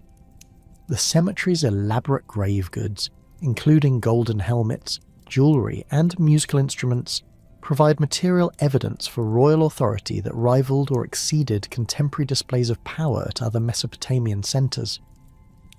Mesanapada, identified in the King List as the founder of Ur's first dynasty, ruled for 80 years according to the standard version, a figure that marks a dramatic reduction from the extraordinary longevity characteristic of earlier rulers.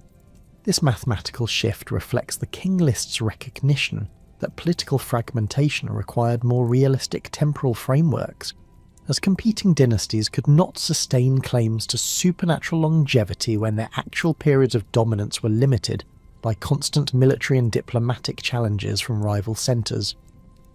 Contemporary inscriptional evidence confirms Mesanapada's historical existence through a gold bowl discovered in the royal cemetery bearing his name and royal titles.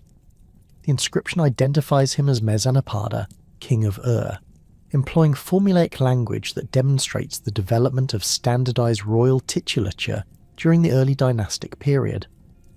The bowl's archaeological context within one of the cemetery's most elaborate burial complexes suggests that Mesanapada established the ceremonial traditions that would characterize Ur's royal mortuary practices throughout the dynasty's duration. The Royal Cemetery's PG 789, identified by excavators as the tomb of Queen Pwabi, provides extraordinary insights into the ceremonial complexity that surrounded Ur's royal court during Mesanapada's era.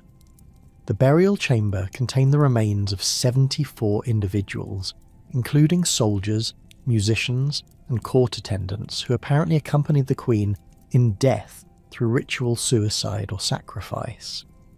The careful arrangement of these individuals, with soldiers positioned near the entrance and musicians grouped around elaborate harps and lyres, demonstrates sophisticated ceremonial protocols that required extensive planning and coordination.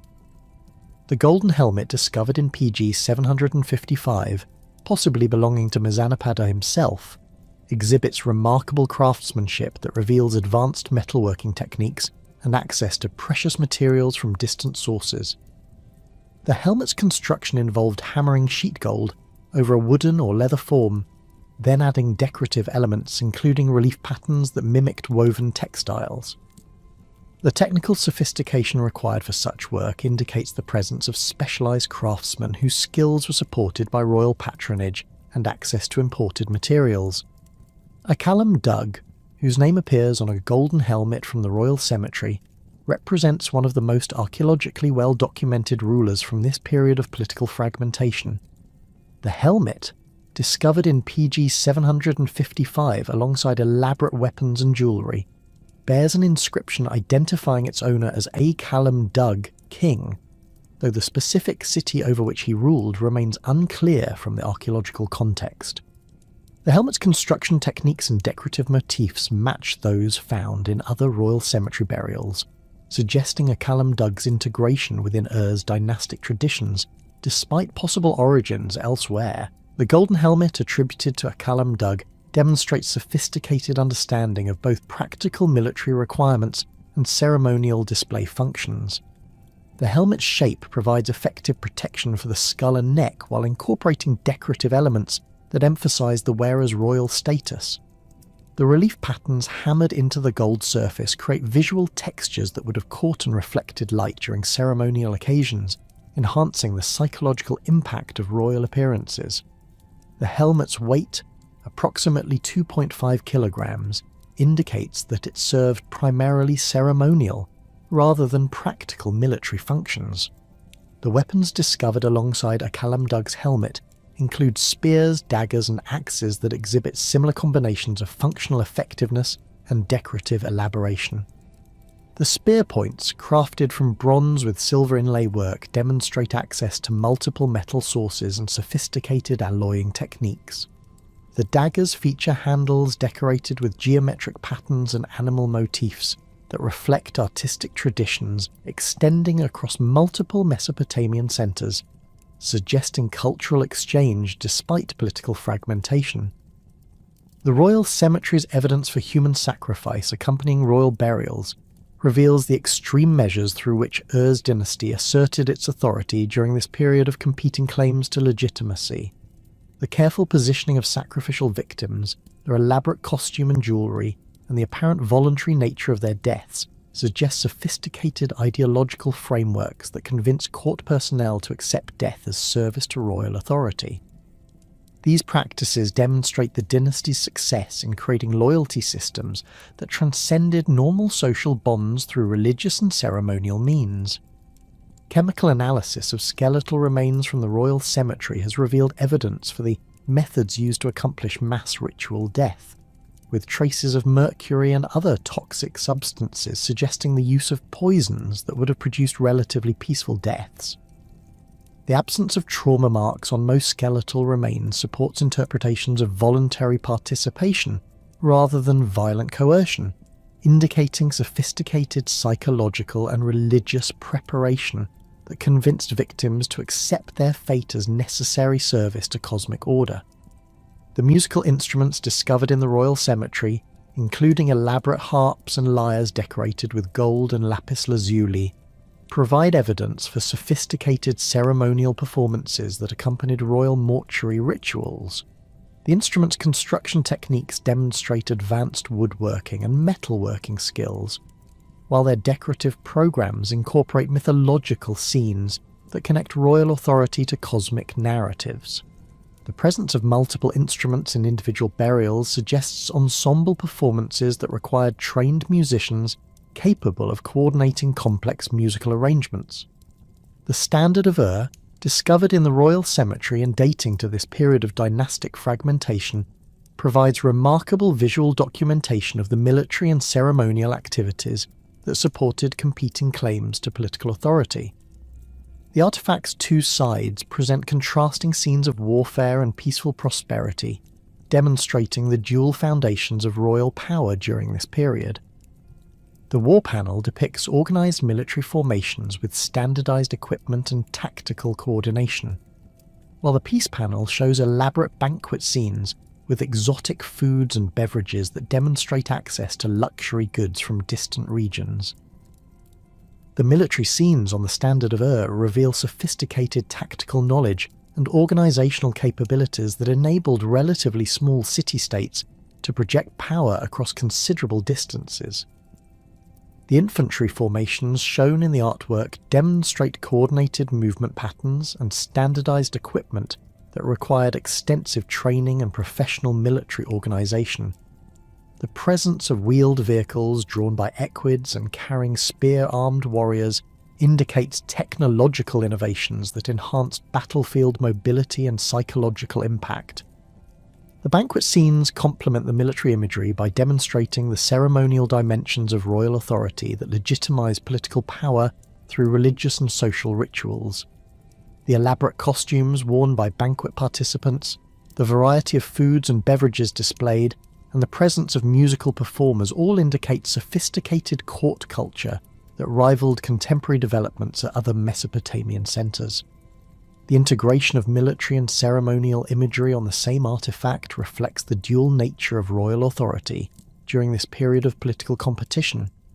The dynasty of Awan represents one of the most enigmatic entries in the Sumerian King List, ruling for a combined total of 356 years, according to the standard version, while maintaining independence from the major Mesopotamian centres.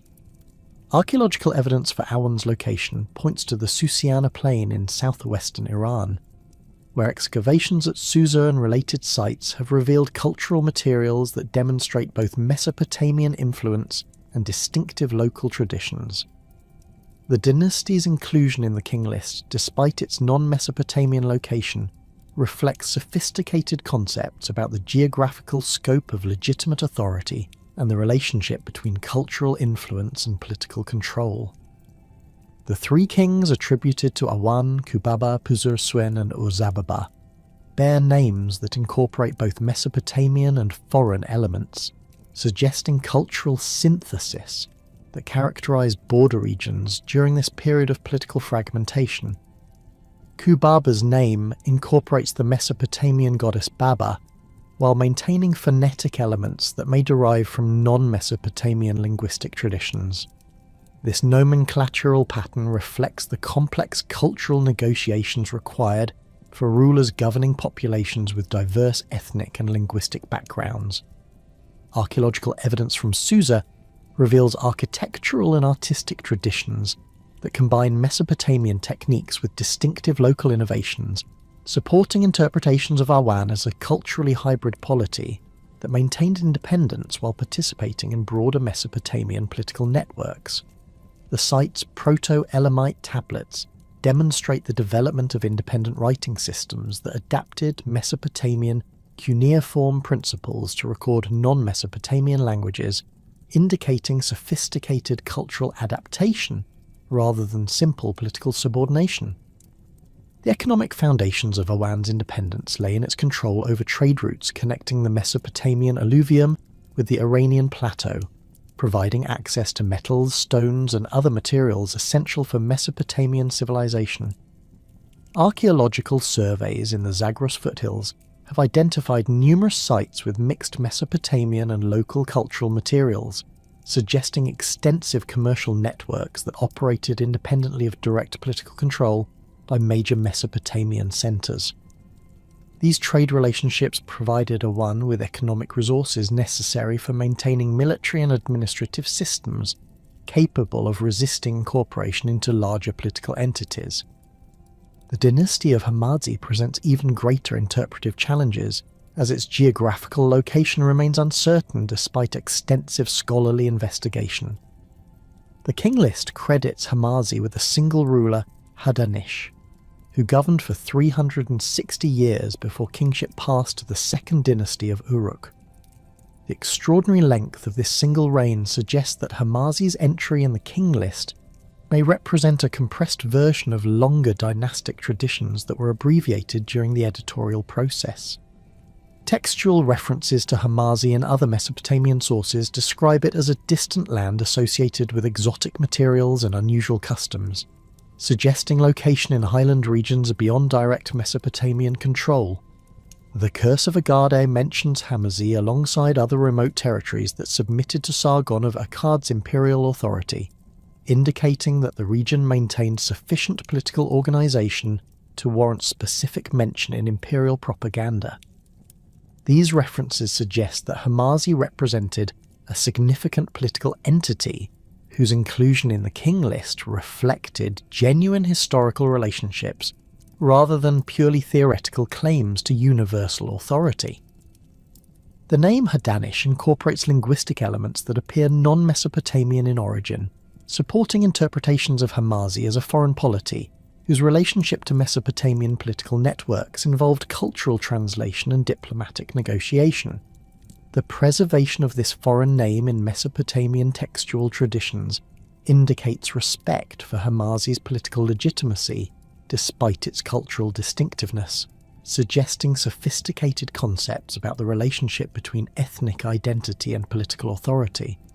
Archaeological investigations in regions that might correspond to Hamazi, including areas of eastern Turkey, northwestern Iran, and northern Syria, have revealed cultural materials that demonstrate Mesopotamian influence without direct political control. These sites show evidence of local adaptations of Mesopotamian technologies and artistic traditions, suggesting commercial and cultural relationships that operated through diplomatic rather than imperial mechanisms. The material evidence supports interpretations of Hamazi as an independent polity that maintained sovereignty while participating in broader Mesopotamian cultural networks.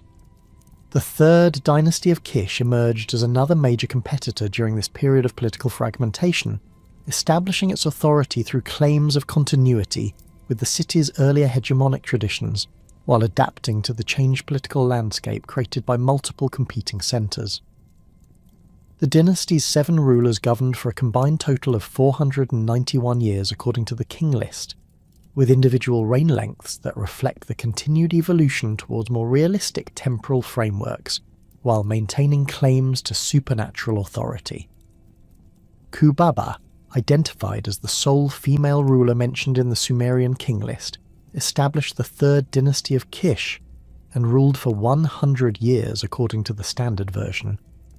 Her unique position within Mesopotamian royal traditions has generated extensive scholarly discussion about women's roles in early political organisation and the circumstances that enabled female succession to supreme authority. Contemporary administrative texts from various Mesopotamian sites reveal women exercising significant economic and religious authority, suggesting that Kubaba's political success built upon established precedents for female leadership in specialised contexts. The name Kubaba incorporates the goddess Baba, associated with healing and fertility, suggesting religious foundations for her political authority that may have transcended normal gender restrictions on royal succession. Mesopotamian religious traditions included numerous powerful female deities whose worship involved female priestesses exercising significant temporal authority, providing models for female political leadership that could be adapted to royal contexts under appropriate circumstances. Archaeological evidence from Kish during this period reveals continued monumental construction projects and administrative activities that demonstrate the dynasty's success in maintaining effective governance, despite the challenges posed by competing political centres. Excavations have uncovered temple renovations, palace constructions, and residential developments that required coordinated labour mobilisation and resource management. These material traces support textual traditions about the third dynasty of Kish's political effectiveness, while providing chronological frameworks for dating its activities. The dynasty of Adab represents another significant competitor during this period of political fragmentation, establishing its authority in a city whose strategic location in central Mesopotamia provided access to both northern and southern trade networks. Archaeological excavations at Bismaya, the site of ancient Adab, have revealed extensive early dynastic remains, including temple complexes, administrative buildings, and residential quarters that demonstrate sophisticated urban organisation under centralised authority. The single ruler attributed to Adab, Lugal-an-Mundu, governed for 90 years according to the King List, while claiming authority that extended far beyond the city's immediate territory. Later Mesopotamian traditions credited Lugal-an-Mundu with conquering territories extending from the Persian Gulf to the Mediterranean Sea, making him one of the earliest rulers associated with truly imperial ambitions. These traditions, while clearly exaggerated, reflect Adab's strategic position and the scope of political competition during this period of fragmentation. The King List treatment of simultaneous dynasties through sequential presentation reflects fundamental Mesopotamian concepts about political legitimacy that could not accommodate multiple centres claiming supreme authority.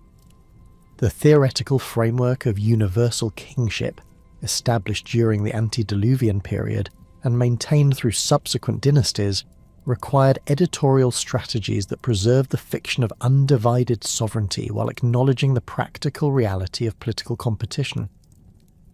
This editorial approach demonstrates sophisticated understanding of the relationship between ideological consistency and historical accuracy in maintaining textual authority across changing political circumstances.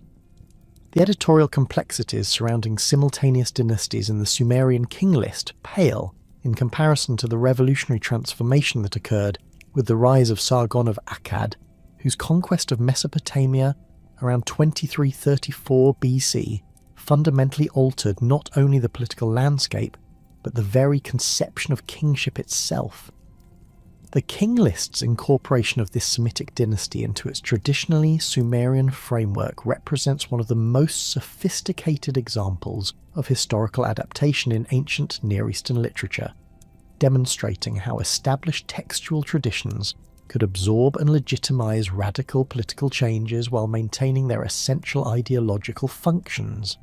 Sargon's emergence marked the first time in recorded Mesopotamian history that a ruler successfully unified the entire region under centralized imperial control, extending his authority from the Persian Gulf to the Mediterranean Sea and establishing administrative systems that would influence governance structures for millennia.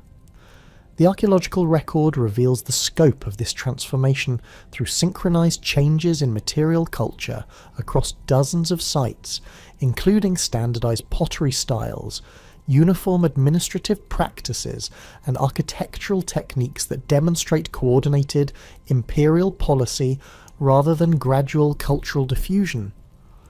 The King List's presentation of Sargon begins with his reign length of 56 years, a figure that represents a dramatic departure from the supernatural longevity characteristic of earlier rulers, while remaining within parameters that ancient audiences would consider exceptional for a particularly favoured monarch.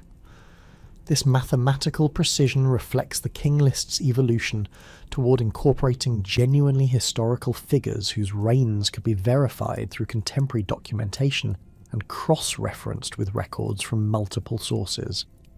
The reduction to human-scale chronology marks the definitive transition from mythological to historical consciousness within Mesopotamian royal traditions. The name Sargon itself, rendered in Akkadian as Sharu-Ken, meaning legitimate king, reveals the ideological challenges faced by a usurper seeking to establish dynastic legitimacy within established Mesopotamian political frameworks.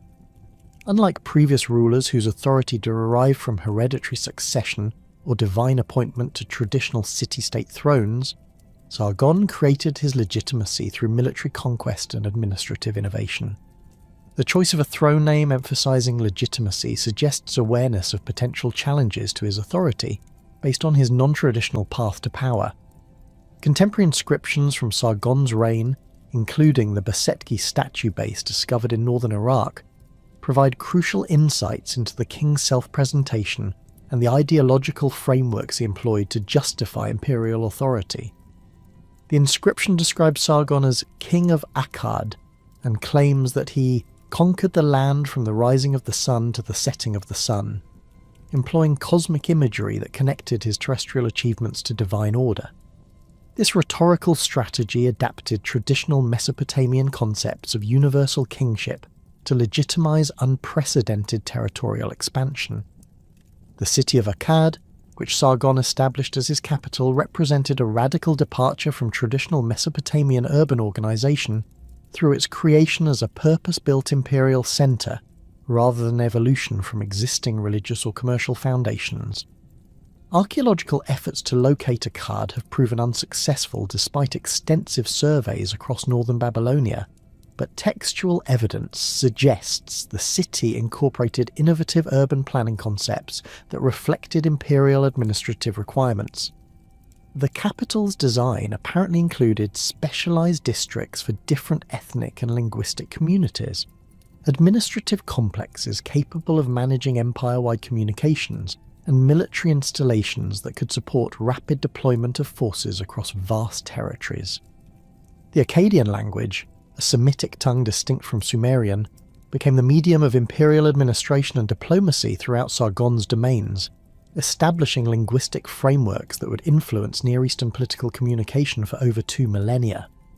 Cuneiform script, originally developed for writing Sumerian, underwent significant adaptation to accommodate Akkadian's different grammatical structures and phonetic requirements. These linguistic innovations required extensive scribal retraining and the development of bilingual educational systems that could produce administrators capable of operating in both Sumerian and Akkadian contexts. Administrative archives from sites across the Akkadian Empire reveal sophisticated bureaucratic systems that coordinated resource extraction, population management, and military organisation on an unprecedented scale. The archives from Gasser in northeastern Iraq contain thousands of tablets documenting taxation systems, land tenure arrangements, and commercial regulations that operated according to standardized imperial policies. These administrative innovations required professional bureaucracies with specialized training in accounting, legal procedures, and diplomatic protocols. Military innovations under Sargon included the development of professional standing armies that replaced traditional city-state militias with centralized forces loyal to imperial, rather than local authority. Archaeological evidence from multiple sites reveals standardized weapons and armor that indicate coordinated military production and distribution systems. Bronze spear points, axes, and arrowheads found across the empire exhibit consistent manufacturing techniques and metallurgical compositions that suggest centralized armament production in specialized workshops operating under imperial supervision. The composite bow, which became characteristic of Akkadian military technology, provided significant tactical advantages over traditional Mesopotamian weapons through increased range and penetrating power. Archaeological specimens and artistic representations reveal sophisticated construction techniques involving multiple materials including wood, horn, and sinew that were laminated together to create weapons capable of propelling arrows with lethal force at distances exceeding 300 meters. The technical expertise required for composite bow production necessitated specialized craftsmen whose skills were closely guarded imperial resources. Sargon's conquest campaigns, documented in both his own inscriptions and later historical traditions, reveal systematic strategies for incorporating diverse populations into imperial administrative frameworks while maintaining local cultural practices that did not threaten imperial authority. The king's approach to conquered territories involved installing Akkadian governors alongside traditional local rulers, creating dual administrative systems that balanced imperial control with regional autonomy. This governmental innovation prevented the wholesale cultural disruption that might have provoked sustained resistance, while ensuring effective resource extraction and military recruitment. The incorporation of Sumerian religious traditions into Akkadian imperial ideology demonstrates sophisticated cultural synthesis that legitimized Semitic rule over traditionally Sumerian territories. Sargon adopted the title King of Sumer and Akkad, explicitly acknowledging the cultural distinctiveness of different regions while claiming authority over both. Royal inscriptions describe the king's devotion to traditional Mesopotamian deities including Enlil, Inanna, and Shamash, demonstrating respect for established religious frameworks while adapting them to serve imperial purposes. The daughter of Sargon, Enheduanna, served as high priestess of Nanna at Ur and composed sophisticated religious poetry that represents some of the earliest known literature attributed to a specific author. Her hymns and prayers, written in Sumerian despite her Akkadian royal background, demonstrate the cultural synthesis that characterized Akkadian imperial policy. Enheduanna's literary works reveal deep familiarity with Sumerian theological concepts, while incorporating innovations that reflected Akkadian political perspectives, creating hybrid cultural forms that would influence Mesopotamian literature for centuries. Archaeological evidence from Ur's temple complex reveals extensive renovations during the Akkadian period that incorporated both traditional Sumerian architectural elements and innovative features reflecting imperial resources and aesthetic preferences. The temple's reconstruction involved importing materials from across the empire, including cedar wood from Lebanon, diorite from Oman, and precious metals from Anatolia. These construction projects demonstrated imperial wealth while respecting traditional religious practices, creating physical monuments that embodied the cultural synthesis underlying Akkadian rule. Trade networks under Sargon expanded dramatically beyond traditional Mesopotamian commercial relationships to encompass territories extending from the Indus Valley to Anatolia and from the Persian Gulf to the Mediterranean Sea. Archaeological evidence from Harappan sites in the Indus Valley includes Akkadian cylinder seals and other artifacts that indicate direct diplomatic and commercial relationships, rather than indirect trade through intermediaries. These expanded networks required sophisticated diplomatic protocols and commercial regulations that could operate across diverse cultural and linguistic boundaries. The standardization of weights and measures throughout the Akkadian Empire facilitated commercial integration while demonstrating imperial administrative capabilities. Archaeological specimens of standardized stone weights from sites across the empire exhibit consistent proportional relationships and manufacturing techniques that indicate centralized production and distribution systems. These administrative innovations reduced transaction costs and commercial disputes while providing imperial authorities with effective tools for taxation and resource management. Rimush succeeded Sargon as the second ruler of the Akkadian dynasty, governing for 15 years according to the King List, while facing significant challenges in maintaining imperial unity following his father's death. Contemporary inscriptions describe extensive military campaigns required to suppress revolts in Sumer and other regions that had accepted Akkadian authority reluctantly. The Rimush inscriptions from Nippur document brutal suppression of rebellions, including the execution of thousands of prisoners and the deportation of entire populations, revealing the violent methods required to maintain imperial control over culturally diverse territories. Archaeological evidence from sites in southern Mesopotamia reveals destruction levels dating to Rimush's reign that correspond to the military campaigns documented in royal inscriptions. Excavations at Ur, Lagash, and other Sumerian centres have uncovered burned buildings, scattered human remains, and evidence of hasty abandonment that indicate violent conquest rather than peaceful succession. These material traces demonstrate the costs of imperial integration and the resistance that Akkadian rule encountered among traditional Mesopotamian populations. The administrative innovations implemented during Rimush's reign included the appointment of Akkadian officials to key positions in conquered territories, replacing traditional local administrators with personnel loyal to imperial authority. Archives from Girsu reveal the systematic replacement of Sumerian administrative personnel with Akkadian appointees who implemented new taxation systems and resource extraction policies. These administrative changes provoked resentment among traditional elites, while providing imperial authorities with more effective control over local resources and populations. Military technology continued to evolve under Rimush, with archaeological evidence revealing improvements in siege warfare capabilities that enabled Akkadian forces to overcome the sophisticated fortification systems protecting major Mesopotamian cities. Artistic representations from this period depict wheeled siege towers, battering rams, and coordinated assault techniques that required professional military engineering capabilities. These technological innovations reflected ongoing arms races between imperial forces and rebellious city-states seeking to maintain independence through defensive preparations.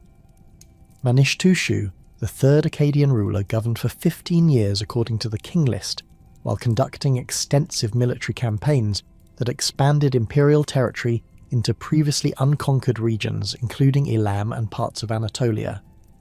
The Manishtushu obelisk, discovered at Susa and now housed in the Louvre, provides detailed documentation of land purchases and administrative arrangements that reveal sophisticated legal frameworks for incorporating conquered territories into imperial administrative systems.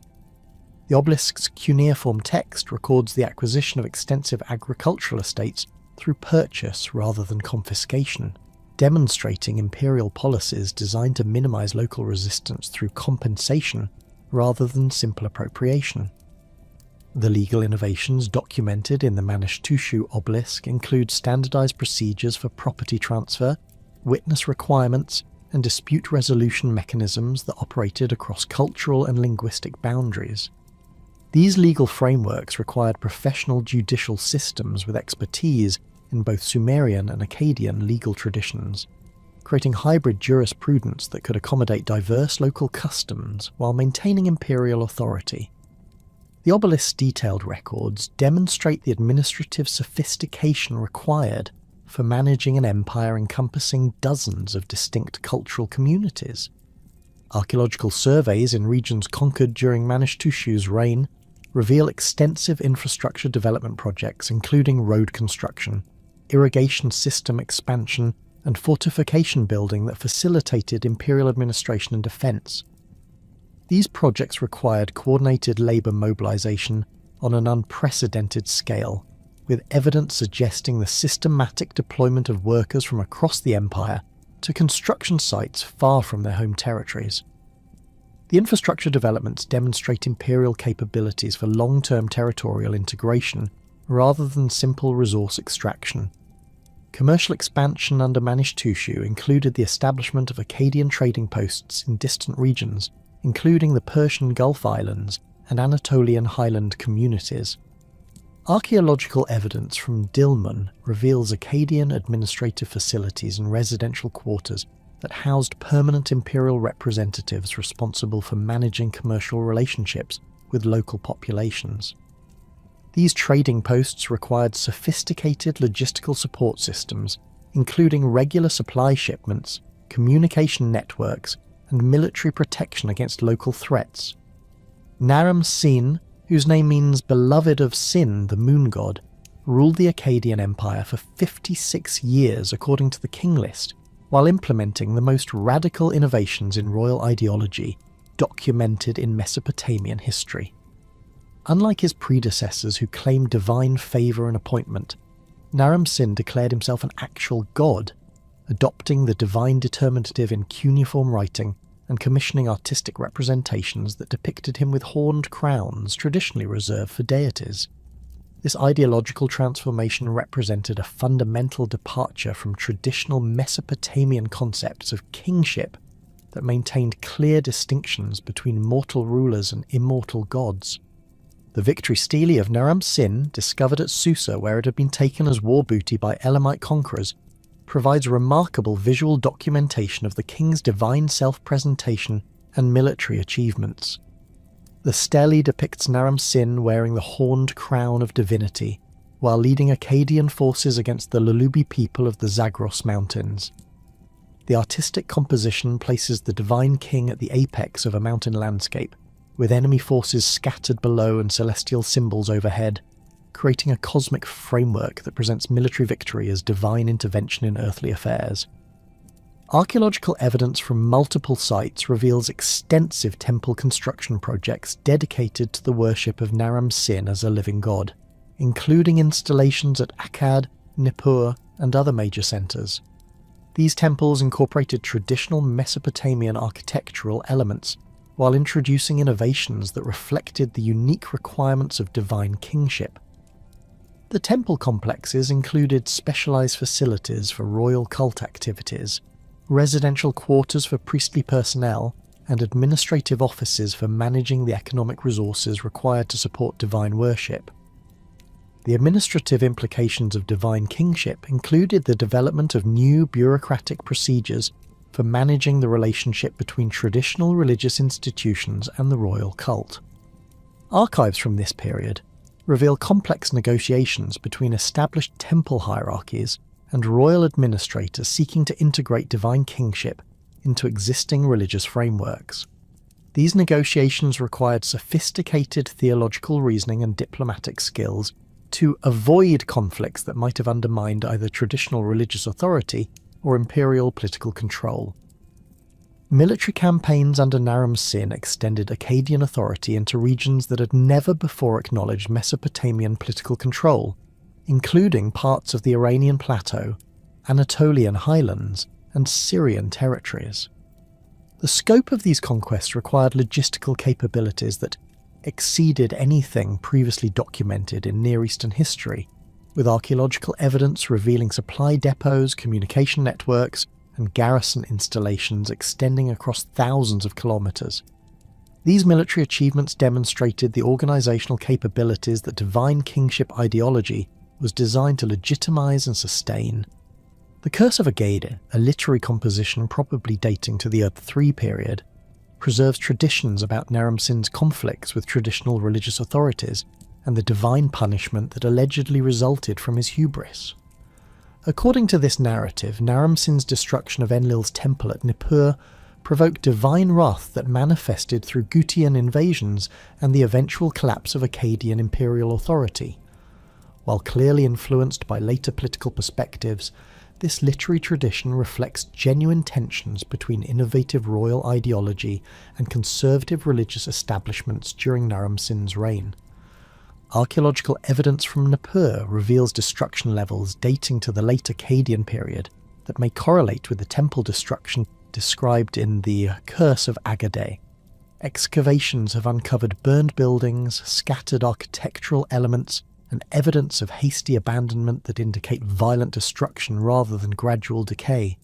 However, the archaeological evidence also reveals subsequent reconstruction activities that suggest the destruction may have been followed by royal restoration projects, complicating simple interpretations of the literary traditions.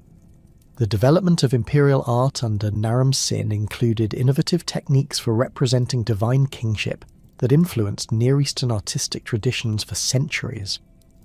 Royal sculptures and relief carvings from this period depict the king with physical characteristics traditionally associated with deities, including superhuman size, perfect proportions, and supernatural attributes. These artistic innovations required technical skills and iconographic knowledge that demonstrated imperial resources while creating visual vocabularies for expressing divine authority in material form. Shar-Kali-Shari, the final effective ruler of the Akkadian dynasty, governed for 25 years according to the King List, while confronting mounting challenges that would ultimately prove insurmountable. Contemporary inscriptions describe constant military campaigns against Gutian raiders, Amorite incursions and rebellions throughout the empire that strained imperial resources beyond their capacity for effective response. The fragmentation of Akkadian authority during Shar-Kali-Shari's reign demonstrates the practical limitations of imperial systems that depended on continuous military success and administrative efficiency across vast territories with diverse populations. The name Shar-Kali-Shari, meaning King of all Kings, reflects continued imperial ambitions despite mounting practical difficulties in maintaining effective control over distant territories. Royal inscriptions from this period reveal increasingly defensive strategies focused on protecting core imperial territories rather than expanding into new regions. These strategic adjustments demonstrate realistic assessments of imperial capabilities while maintaining ideological claims to universal authority that had become central to Akkadian royal identity. Archaeological evidence from the late Akkadian period reveals significant changes in settlement patterns across the empire, with many sites showing evidence of abandonment or dramatic population reduction that indicates systemic breakdown in imperial administrative and economic systems. Surveys in northern Mesopotamia have documented the abandonment of numerous towns and villages that had flourished during the early Akkadian period, suggesting that imperial collapse involved not merely political fragmentation, but fundamental disruption of the economic and social systems that had supported imperial integration. The Gutian invasions that contributed to Akkadian collapse represented more than simple military conquest, involving complex population movements and cultural transformations that permanently altered Mesopotamian demographics and political organisation. Archaeological evidence from sites in the Zagros Mountains reveals significant population increases during the late 3rd millennium BC that correspond chronologically with the period of Gutian expansion into Mesopotamian territories. These demographic changes suggest environmental or political pressures in highland regions that drove pastoral populations toward the agricultural wealth of the Mesopotamian alluvium. The King List's treatment of the Gutian period reflects sophisticated editorial strategies for managing the ideological challenges posed by foreign conquest of Mesopotamian territories. Rather than acknowledging the legitimacy of Gutian rule, the King List presents this period as an interregnum characterized by chaos and illegitimate authority that interrupted the proper succession of Mesopotamian kingship. This editorial approach demonstrates the text's function as more than simple historical record-keeping, serving instead as an ideological document that maintained Mesopotamian cultural superiority despite military and political defeats. The collapse of the Akkadian Empire established patterns of imperial rise and decline that would characterize Mesopotamian political development for the remainder of the region's independent history, yet nothing could have prepared the sophisticated urban centres of Mesopotamia for the profound disruption that followed. The Sumerian King List captures this moment of civilizational crisis with one of its most memorable and haunting phrases: "Who was king? Who was not king?" This rhetorical question, rendered in Sumerian as Namlugal e Abayanak Aba Nuak, represents far more than literary flourish. It constitutes a fundamental acknowledgement that the very concept of legitimate kingship had temporarily dissolved under the weight of foreign conquest and political fragmentation.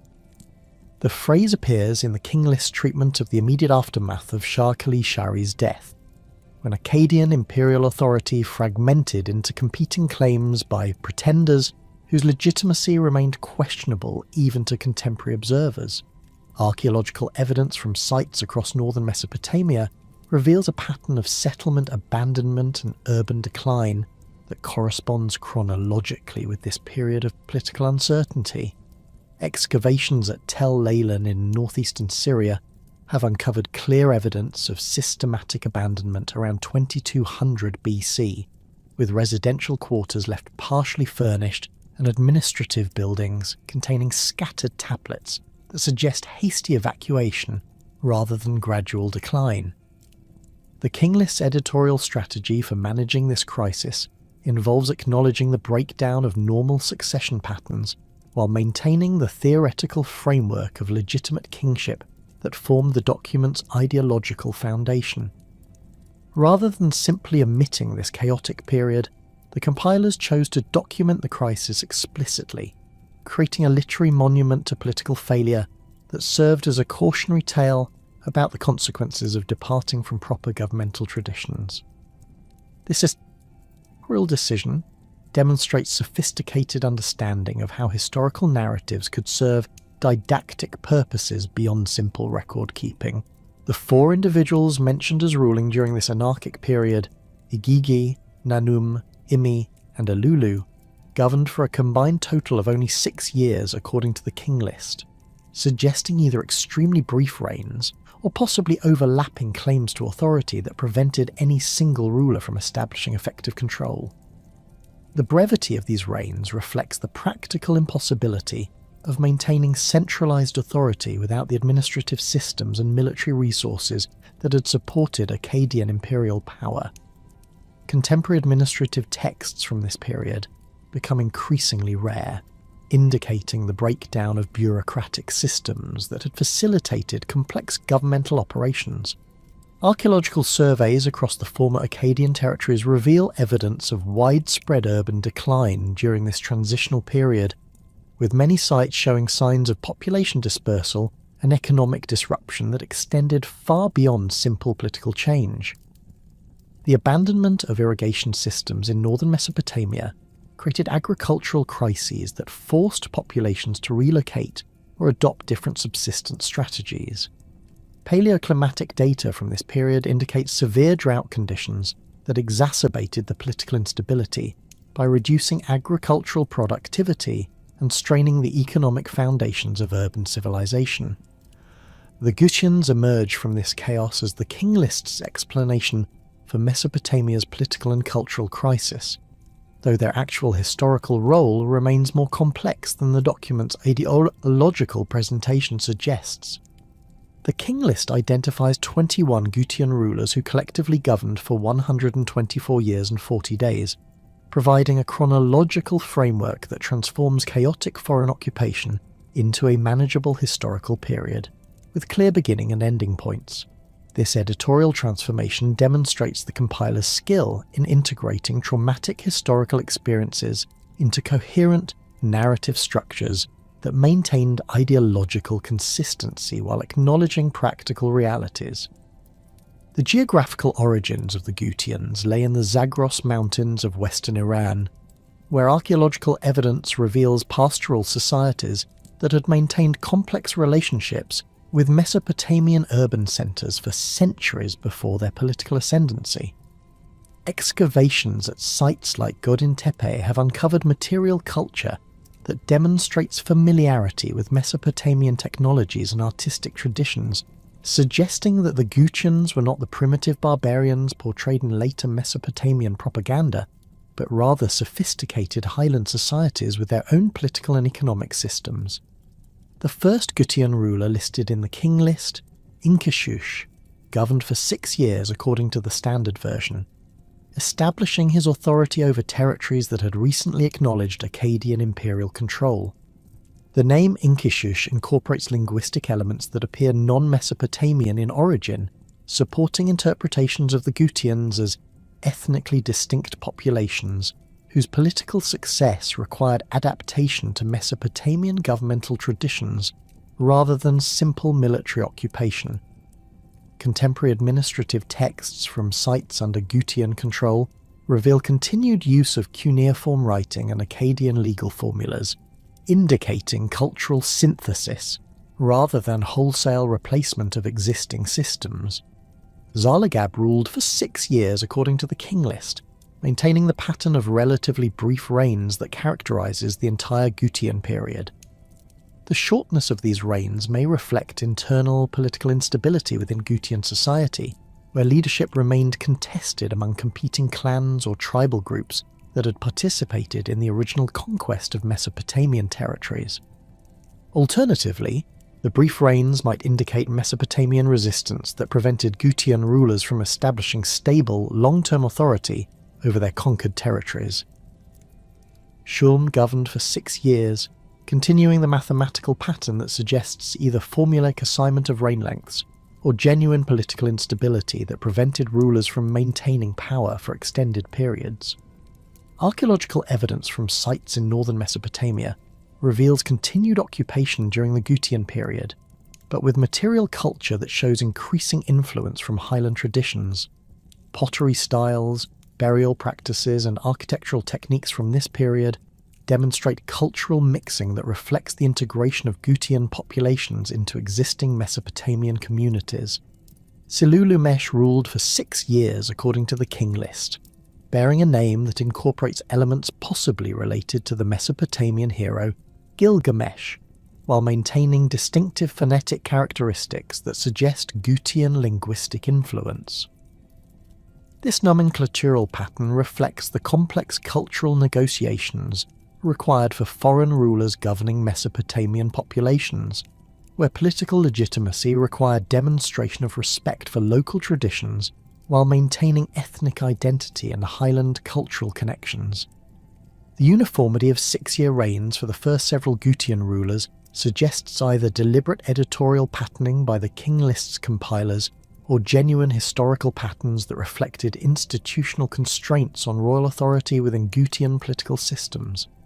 Highland societies often employed rotational leadership systems or term limits that prevented individual rulers from accumulating excessive power, and such traditions might have been adapted to govern conquered Mesopotamian territories. Contemporary anthropological studies of pastoral societies reveal numerous examples of political systems that balance individual authority with collective decision-making through temporal limitations on leadership roles. Duga ruled for 6 years, maintaining the established pattern while bearing a name that appears in various forms throughout ancient Near Eastern sources. The repetition of similar names across different cultural contexts suggests either common linguistic roots or cultural borrowing that facilitated communication between diverse ethnic groups. Archaeological evidence from the Zagros region reveals extensive trade networks that connected highland and lowland communities long before the Gutian political ascendancy, providing foundations for the cultural synthesis that characterized their rule over Mesopotamian territories. Ilu-An governed for 3 years according to the King List, representing the first deviation from the 6-year pattern and possibly indicating increasing political instability or external pressure that shortened his reign.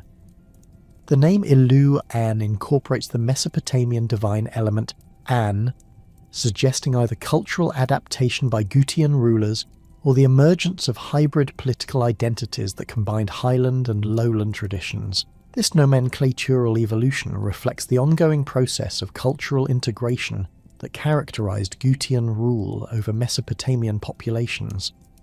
Inkishush appears again in the King List as ruling for 6 years, though whether this represents a second ruler with the same name or a scribal error remains unclear.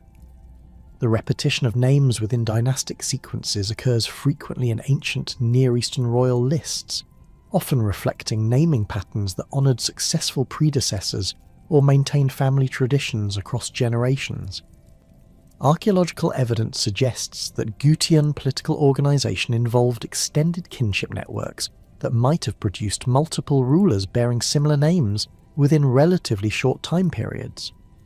Igestawash ruled for 6 years according to the standard version, bearing a name that demonstrates the complex phonetic adaptations required when cuneiform script, originally developed for Sumerian and Akkadian languages, was employed to record names from entirely different linguistic families. The challenges of representing Gutian names in cuneiform reveal the practical difficulties faced by Mesopotamian scribes working within foreign administrative systems while maintaining traditional record-keeping practices. Yarlagab governed for 15 years, representing a significant departure from the 6-year pattern and suggesting either exceptional political success or changing circumstances that enabled longer reigns. The extended duration might indicate growing stability within Gutian political systems, as highland rulers adapted to Mesopotamian governmental traditions and developed more effective strategies for managing conquered populations. Archaeological evidence from this period reveals continued urban occupation and economic activity that supports interpretations of increasing political stabilization. Ibeti ruled for 3 years according to the King List, returning to the pattern of brief reigns that characterized earlier Gutian rulers. The variation in reign lengths throughout the dynasty suggests complex political dynamics that defied simple patterns, possibly reflecting ongoing negotiations between different Gutian clans, resistance from Mesopotamian populations, or external pressures from other regional powers seeking to exploit Mesopotamian political weakness. Yala governed for 3 years, continuing the pattern of shortened reigns that might indicate increasing political instability as Gutian authority faced mounting challenges from resurgent Mesopotamian city-states. Contemporary texts from Lagash and other Sumerian centres reveal growing assertions of independence during this period, with local rulers claiming traditional titles and conducting diplomatic relationships that ignored Gutian authority. These developments suggest that Gutian political control remained incomplete and faced constant challenges from populations that retained their cultural identity and political aspirations. Kurum ruled for 1 year according to the King List, representing the shortest reign in the entire Gutian sequence and possibly indicating violent political transitions or external conquest that terminated his authority prematurely. The brevity of this reign suggests crisis conditions that prevented normal governmental operations, though the specific circumstances remain unclear from available evidence.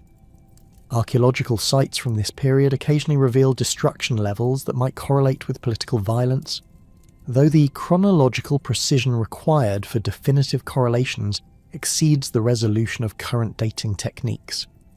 Apil Kin governed for 3 years, bearing a name that incorporates Akkadian linguistic elements while maintaining phonetic characteristics that suggest Gutian ethnic identity. This nomenclatural pattern reflects the ongoing cultural synthesis that characterized the later Gutian period, as highland rulers increasingly adopted Mesopotamian naming conventions and governmental practices. The cultural adaptation demonstrates sophisticated political strategies designed to legitimize foreign rule through demonstration of respect for local traditions. Laerabum ruled for 2 years according to the King List, continuing the pattern of brief reigns that suggests persistent political instability throughout the Gutian period.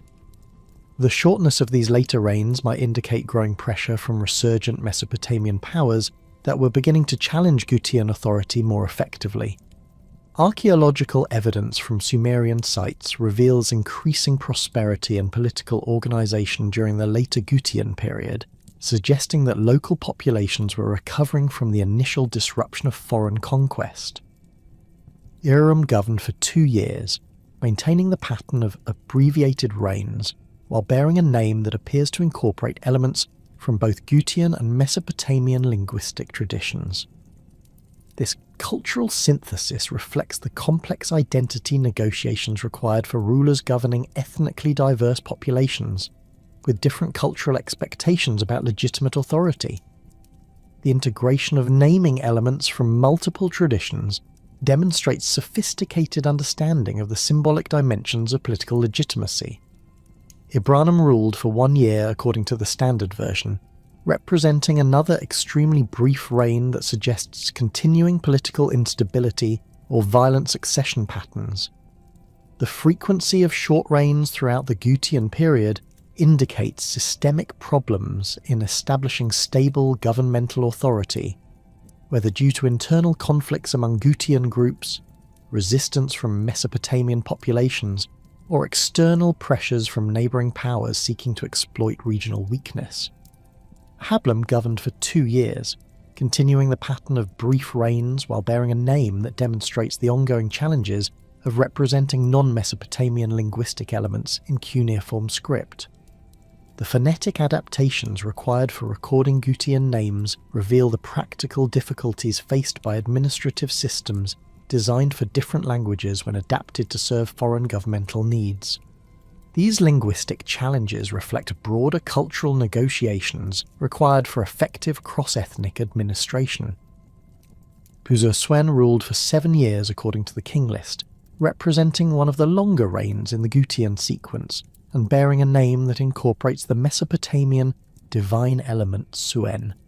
This nomenclatural choice suggests significant cultural adaptation by later Gutian rulers who increasingly adopted Mesopotamian religious and political traditions to legitimize their authority. The incorporation of divine elements into royal names follows established Mesopotamian patterns that connected earthly authority to cosmic order. Yarlaganda governed for 7 years, matching Puzur-Suen's reign length, and possibly indicating a period of relative stability during the later Gutian period. The longer reigns might reflect successful adaptation to Mesopotamian governmental traditions, or reduced resistance from local populations who had accommodated themselves to foreign rule. Archaeological evidence from this period reveals continued economic activity and urban occupation that supports interpretations of increasing political stabilization. Sium ruled for 7 years according to the King List, maintaining the pattern of extended reigns that characterized the later Gutian period. The name Sium appears to incorporate elements that might derive from various linguistic traditions, reflecting the cultural complexity that characterized Mesopotamian society during this period of foreign rule. The successful maintenance of 7-year reigns by multiple rulers suggests the development of more effective governmental systems that balance Gutian political control with Mesopotamian administrative traditions.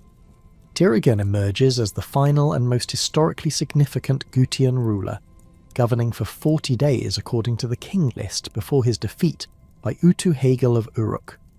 The brevity of Tirigan's reign reflects the military campaign that terminated Gutian political authority and restored Mesopotamian independence under native rule. Contemporary inscriptions from Utu-Hagel's reign provide detailed accounts of the military operations that defeated Tirigan, offering rare insights into the practical mechanisms through which foreign rule was overthrown and traditional authority restored. The King List treatment of Tirigan emphasizes his role as the final obstacle to Mesopotamian liberation, rather than acknowledging any positive aspects of Gutian rule. This editorial approach reflects the document's ideological function as a celebration of Mesopotamian cultural superiority and political legitimacy, rather than objective historical analysis. The negative portrayal of Gutian rule served later political purposes by demonstrating the consequences of departing from traditional governmental systems and the benefits of maintaining proper cultural and religious practices. Archaeological evidence for the end of Gutian rule includes destruction levels at some sites and evidence of political reorganisation at others, though the material record suggests that the transition involved complex negotiations and gradual changes rather than simple military conquest. The restoration of Mesopotamian independence required rebuilding administrative systems, re-establishing trade networks, and reconstructing the ideological frameworks that legitimised native rule.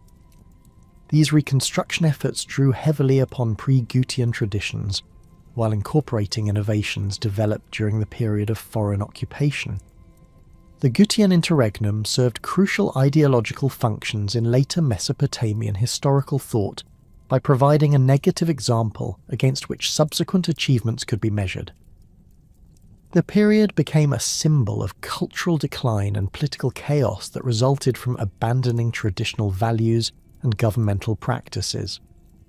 This symbolic function influenced how later dynasties presented their own achievements, with rulers regularly claiming to have restored order after periods of chaos or foreign domination that echoed the Gutian experience. The King List presentation of the Gutian period demonstrates sophisticated editorial techniques for integrating traumatic historical experiences into coherent narrative frameworks that served contemporary political needs. The compiler's decision to document foreign rule while emphasizing its temporary and illegitimate character created literary precedents for managing similar crises in later periods. This editorial approach influenced how subsequent Mesopotamian historians treated periods of foreign domination, establishing patterns of interpretation that emphasize cultural continuity despite political disruption. The archaeological record reveals that Gutian rule involved complex cultural interactions that produced lasting changes in Mesopotamian society, including new artistic traditions, technological innovations, and social practices that persisted long after the restoration of native political authority. Highland pastoral traditions influenced Mesopotamian animal husbandry practices, while Gutian metalworking techniques contributed to advances in bronze production and weapon manufacturing. These cultural exchanges demonstrate that the period involved genuine synthesis, rather than simple foreign occupation followed by restoration of previous conditions. The demographic impact of Gutian rule included significant population movements that permanently altered the ethnic composition of many Mesopotamian regions, creating conditions that would profoundly influence the political renaissance that emerged under Utu-Hegal of Uruk. Archaeological surveys reveal new settlement patterns that reflect the integration of highland populations into lowland communities, yet it was precisely this cultural disruption that provided the catalyst for one of the most remarkable periods of Mesopotamian political and cultural achievement. The third dynasty of Ur, emerging from the ashes of Gutian occupation, would represent not merely a restoration of previous conditions, but a fundamental reimagining of Mesopotamian kingship that synthesized traditional Sumerian values with administrative innovations learned through the harsh experience of foreign domination. Utu-Hegal's emergence as the liberator of Mesopotamia from Gutian rule marked a pivotal moment in the region's political development, establishing patterns of royal ideology and military organization that would influence Near Eastern kingship for centuries. The King List presents Utu-Hegal as ruling Uruk for 7 years and 6 months and 15 days, a figure whose mathematical precision reflects the document's evolution toward incorporating genuinely historical rulers whose reigns could be verified through contemporary documentation. This chronological accuracy demonstrates the King List's transformation from mythological framework to historical record-keeping, marking the definitive emergence of documentary consciousness in Mesopotamian political thought. Contemporary inscriptions from Utu-Hegal's reign provide extraordinary detail about the military campaign that terminated Gutian authority, revealing sophisticated strategies that combine traditional Mesopotamian warfare techniques with innovations developed during the period of foreign occupation. The royal inscriptions describe Utu-Hegal's systematic approach to eliminating Gutian strongholds throughout northern Mesopotamia, employing coordinated attacks that prevented enemy forces from consolidating their defences or organising effective resistance. These military operations required logistical capabilities that exceeded anything previously documented in Mesopotamian sources, indicating significant advances in military organisation and resource management. The ideological dimensions of Utu-Hegal's liberation campaign involved careful presentation of the conflict as divine intervention rather than simple military conquest, adapting traditional Mesopotamian concepts of cosmic order to legitimize the overthrow of established political authority. Royal inscriptions describe the campaign in terms of restoring proper relationships between gods and mortals that had been disrupted by Gutian religious practices, creating theological frameworks that justified rebellion against constituted authority while maintaining respect for divine hierarchy. This ideological innovation established precedents for legitimate resistance that would influence Mesopotamian political thought throughout subsequent periods.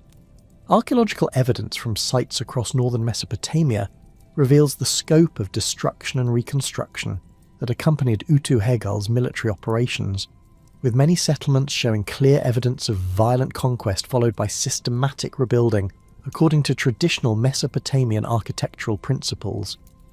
Excavations at Tel Leilan have uncovered destruction levels dating to this period that contain scattered human remains, burned buildings, and evidence of hasty abandonment, followed immediately by reconstruction phases that employed standardized building techniques and urban planning concepts.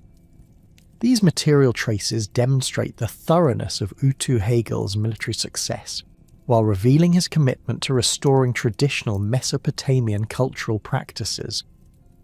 The administrative challenges facing Utu-Hegal involved reconstructing governmental systems that had been disrupted by over a century of foreign rule, requiring the re-establishment of bureaucratic procedures, legal frameworks, and economic relationships that could effectively manage complex urban societies. Contemporary administrative texts from Uruk reveal extensive efforts to restore traditional record-keeping practices, including the recreation of archive systems, the retraining of scribal personnel, and the re-establishment of standardized accounting procedures. These reconstruction efforts required professional expertise that had been maintained during the Gutian period by Mesopotamian communities that preserved their cultural traditions despite foreign political control. The economic foundations of Utu-Hegal's success lay in his ability to restore trade networks that had been disrupted by political instability and foreign interference, re-establishing commercial relationships that provided the resources necessary for military operations and administrative reconstruction. Archaeological evidence from Persian Gulf sites reveals the resumption of regular commercial contacts during Utu-Hegal's reign, with Mesopotamian artifacts appearing in contexts that indicate renewed diplomatic and economic relationships rather than sporadic trading contacts. These commercial networks provided access to luxury materials and strategic resources that enabled Utu-Hegal to reward supporters and finance continued military operations. Urnamu's rise to power following Utu-Hegal's death represents one of the most significant political developments in Mesopotamian history, establishing the third dynasty of through mechanisms that combined military conquest with sophisticated legitimization strategies. The relationship between Utu-Hegal and Urnamu remains historically complex, with some sources suggesting that Urnamu served as Utu-Hegal's governor in before establishing his independence, while others indicate that he conquered Uruk through military force. Archaeological evidence from both cities reveals construction projects and administrative activities that suggest coordinated rather than competitive relationships during the transition period, indicating that the political change involved negotiated succession rather than violent conquest.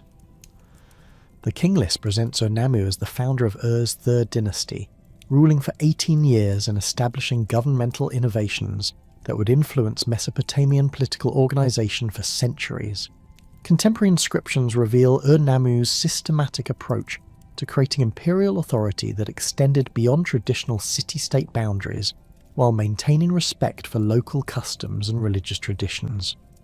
Royal texts describe extensive military campaigns that brought territories from the Persian Gulf to the Zagros Mountains under Ur's political control, creating the largest unified Mesopotamian state since the Akkadian Empire while avoiding the cultural conflicts that had contributed to Akkadian collapse. The legal innovations attributed to Urnamu include the creation of one of the world's earliest known law codes, preserved in fragmentary form on tablets discovered at Nippur and other sites. The Code of Urnamu demonstrates sophisticated legal thinking that balanced royal authority with traditional community justice systems, creating standardized procedures for resolving disputes while maintaining local flexibility and applying legal principles. The code's provisions cover a wide range of social and economic relationships, including marriage contracts, property disputes, commercial regulations, and criminal penalties, revealing the complexity of Mesopotamian society during this period of political reconstruction. Archaeological evidence from during Urnamu's reign reveals massive construction projects that transformed the city into a monumental capital worthy of imperial authority. The construction of the Great Ziggurat of rising approximately 30 metres above the surrounding plain, required coordinated labour mobilisation involving thousands of workers over extended periods. The ziggurat's construction employed sophisticated engineering techniques, including the use of bitumen waterproofing, drainage systems, and structural reinforcements that enabled the monument to survive for millennia. The scale and technical sophistication of these projects demonstrate administrative capabilities that exceeded those of previous Mesopotamian dynasties, while creating physical symbols of imperial power that could be seen for kilometres across the flat alluvial landscape. The religious dimensions of Urnamu's imperial ideology involved careful integration of traditional Sumerian theological concepts with innovations that legitimize centralized authority over diverse populations. Royal inscriptions describe Urnamu's relationship with Nana, the moon god who served as Ur's patron deity, in terms that emphasize divine selection and ongoing supernatural support for imperial policies. This religious framework provided theological justification for territorial expansion, while maintaining respect for local deities and religious practices, that might have generated resistance to imperial authority. Administrative innovations under Uruk included the development of standardized governmental procedures that could operate effectively across the empire's diverse territories while accommodating local variations in culture and custom. Archives from sites throughout the Ur-3 Empire reveal uniform accounting systems, legal procedures, and administrative hierarchies that facilitated coordination between central authority and provincial administration. These systems employed thousands of professional bureaucrats with specialized training in record-keeping, legal procedures, and resource management, creating the most sophisticated governmental apparatus documented in ancient Mesopotamian history. Shulgi succeeded Ur-Nammu as the second ruler of the Third Dynasty, governing for 48 years according to the King List, while implementing administrative and cultural innovations that represented the culmination of Sumerian political achievement.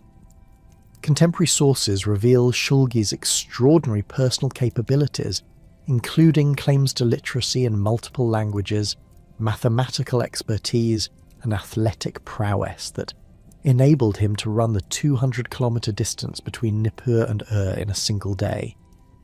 While these claims clearly incorporate legendary elements, they reflect genuine royal emphasis on personal excellence and direct involvement in governmental administration that distinguished Ur-3 kingship from earlier Mesopotamian political traditions.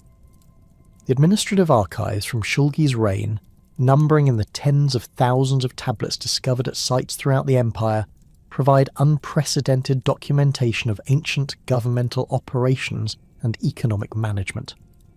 These texts reveal sophisticated systems for managing agricultural production, craft manufacturing, trade relationships, and military organisation that operated according to standardised procedures across vast territories.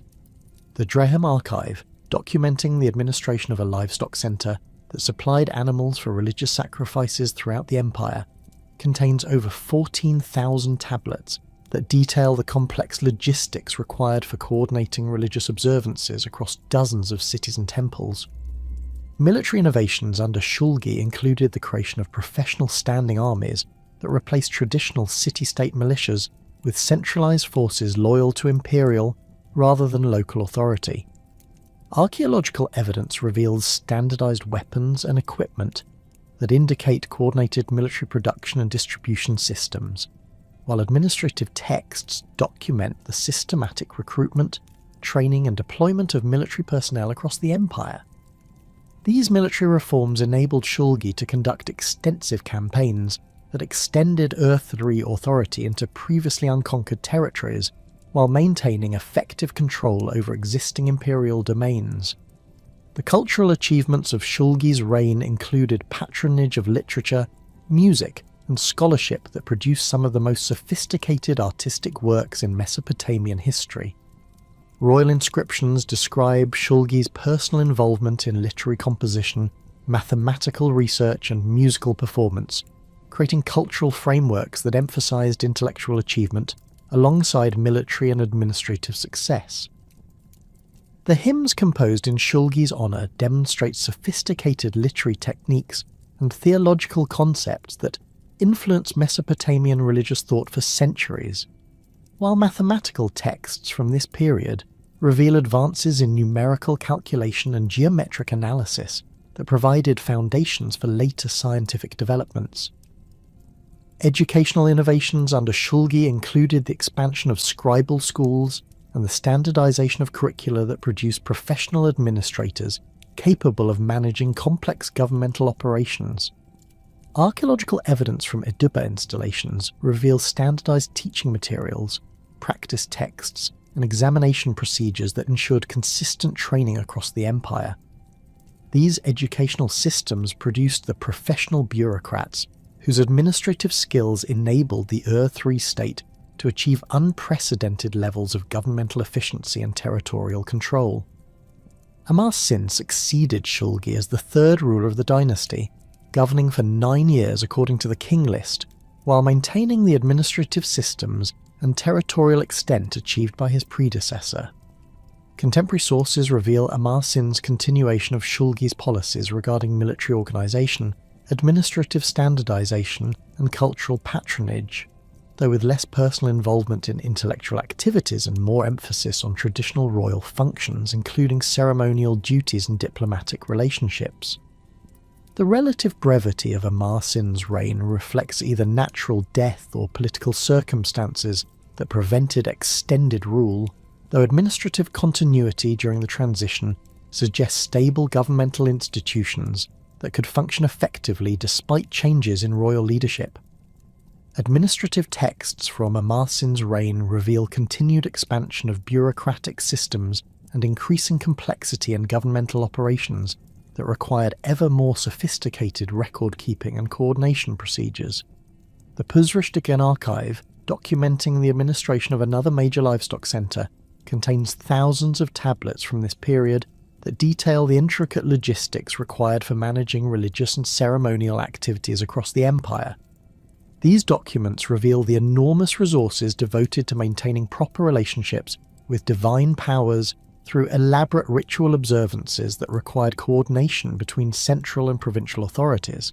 Shu-Sin ruled as the fourth king of the dynasty for 9 years according to the King List, governing during a period of mounting external pressures that would ultimately prove insurmountable despite continued administrative efficiency and military organisation. Contemporary sources reveal increasing difficulties with Amorite populations who are migrating into Mesopotamian territories in growing numbers, creating demographic pressures that strain the empire's capacity for effective territorial control. Archaeological evidence from frontier regions reveals the construction of extensive fortification systems, including the famous wall built to exclude Amorite raiders, demonstrating the empire's recognition of mounting security challenges. The administrative response to these external pressures included increased military recruitment, expanded fortification construction, and enhanced coordination between central and provincial authorities that enabled the empire to maintain territorial integrity despite growing threats. Archives from this period reveal the systematic mobilization of resources for defensive purposes, including the redirection of agricultural surplus toward military supply systems and the expansion of craft production to meet increased demand for weapons and equipment.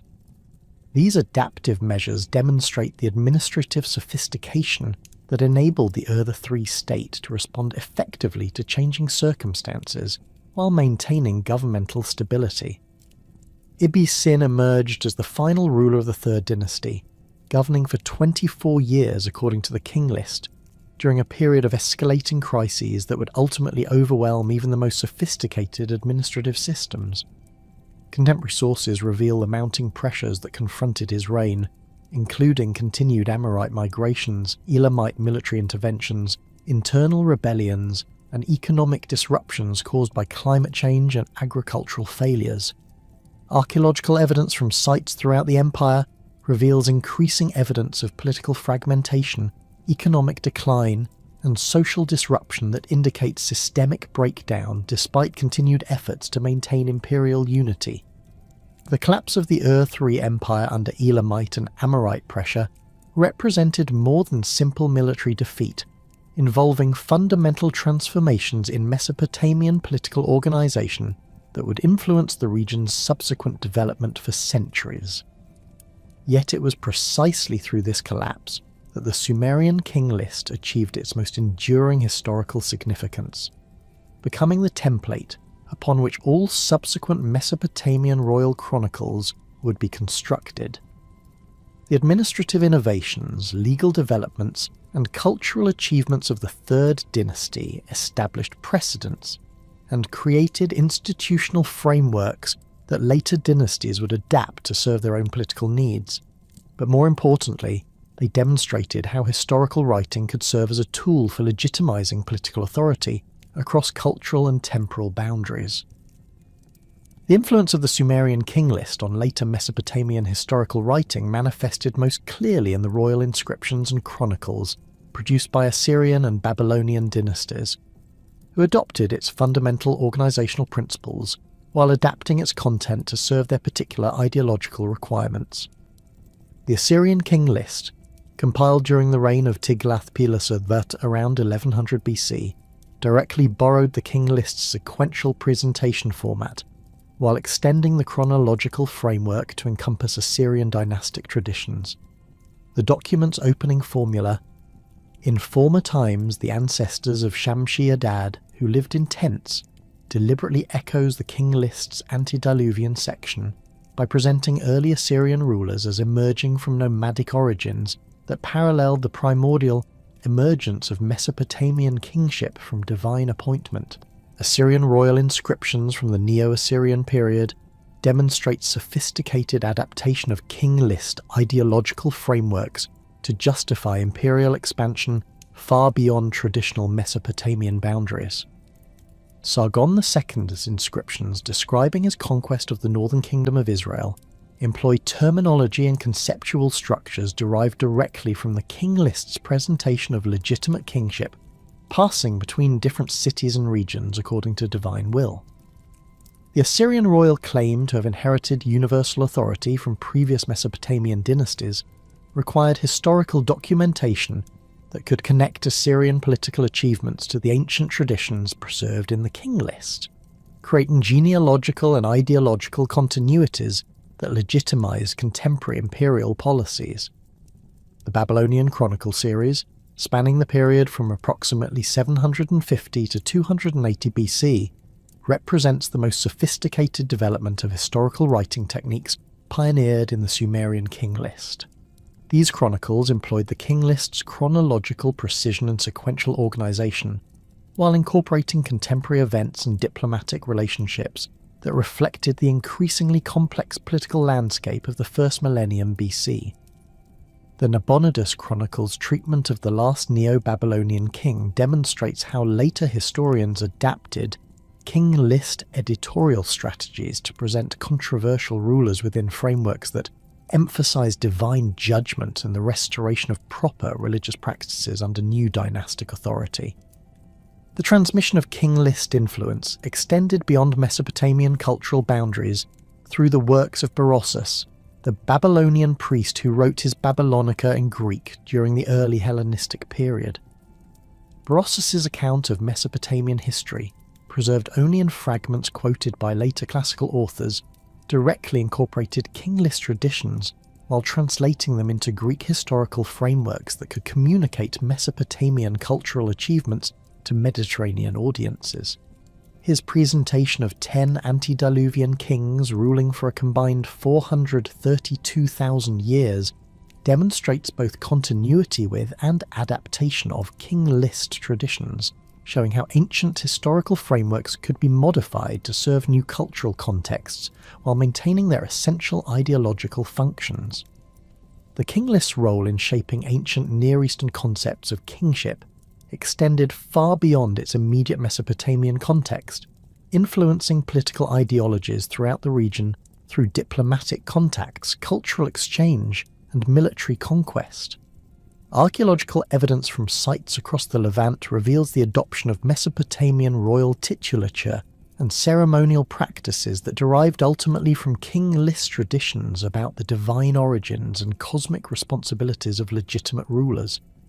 The Tel Dan inscription, dating to the 9th century BC and commemorating an Aramean victory over Israelite forces, employs royal terminology and ideological frameworks that demonstrate Mesopotamian influence on local political concepts throughout the ancient Near East. Persian imperial ideology under the Achaemenid dynasty incorporated significant elements derived from Mesopotamian royal traditions, including concepts of universal kingship and divine mandate that can be traced directly to King List formulations. The Behistun inscription of Darius I employs organizational principles and ideological frameworks that demonstrate familiarity with Mesopotamian historical writing, particularly in its presentation of legitimate succession and divine approval for dynastic change.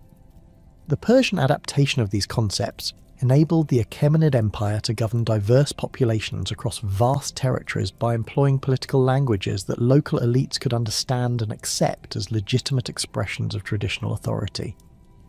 The development of biblical historical writing shows clear influence from Mesopotamian chronographic traditions, particularly in the genealogical frameworks and chronological structures employed in Genesis and other historical books. The biblical presentation of 10 generations from Adam to Noah, with extraordinarily long lifespans that gradually decrease over time, directly parallels the King List's antediluvian section, while adapting its content to serve Israelite theological purposes. The Deuteronomistic history's presentation of Israelite and Judean kings employs editorial techniques and evaluative criteria that demonstrate familiarity with Mesopotamian historical writing, particularly in its emphasis on divine judgment and the consequences of departing from proper religious practices. Modern scholarly approaches to the Sumerian King List have evolved dramatically since its initial discovery, reflecting broader changes in historical methodology and theoretical frameworks for understanding ancient texts. Early 20th century scholarship, influenced by positivist approaches to historical evidence, initially attempted to extract factual historical information from the King List by separating mythological elements from historical content.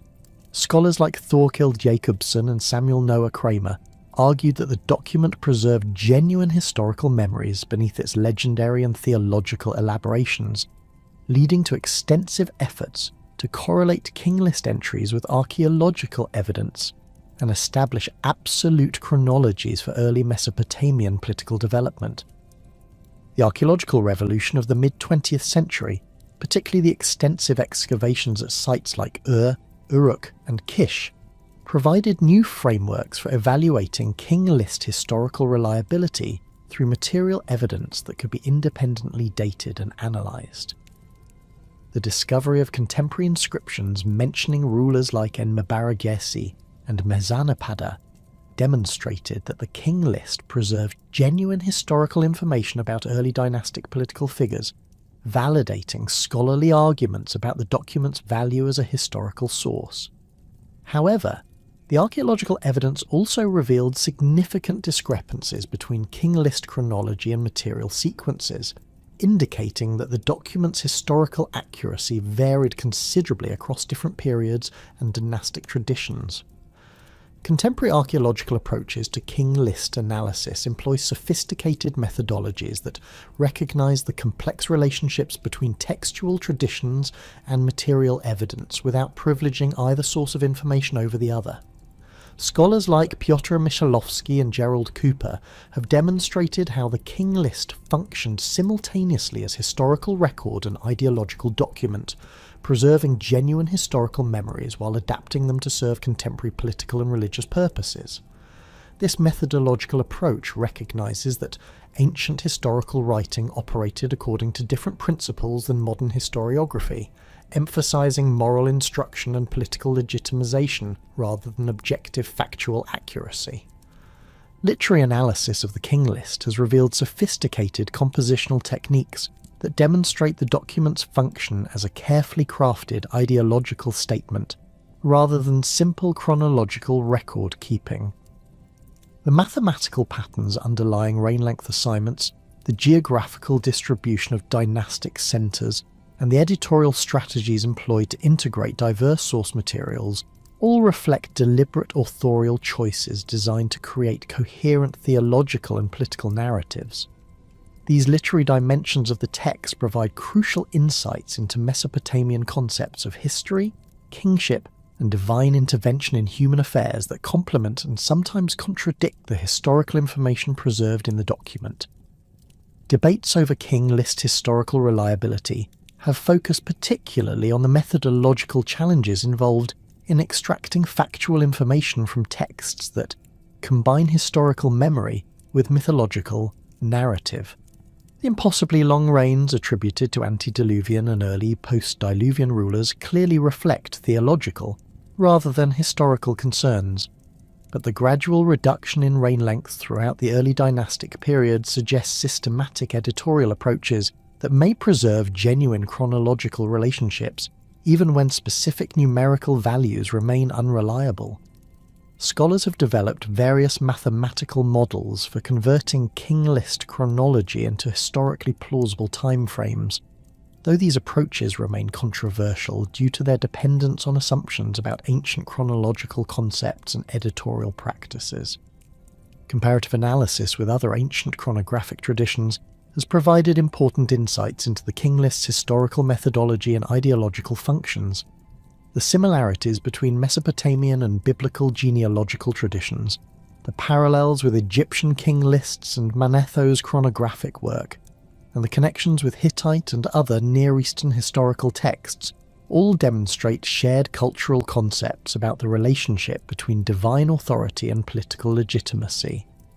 These comparative perspectives reveal how the King List participated in broader ancient Near Eastern traditions of historical writing, while maintaining distinctive Mesopotamian characteristics that reflected local political and religious concerns.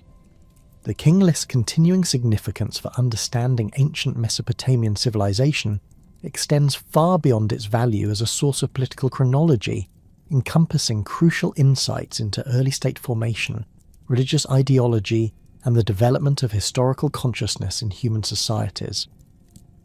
The document's presentation of kingship as a divine institution that descended from heaven and moved between different cities according to cosmic will provides fundamental insights into Mesopotamian concepts of political legitimacy and territorial authority.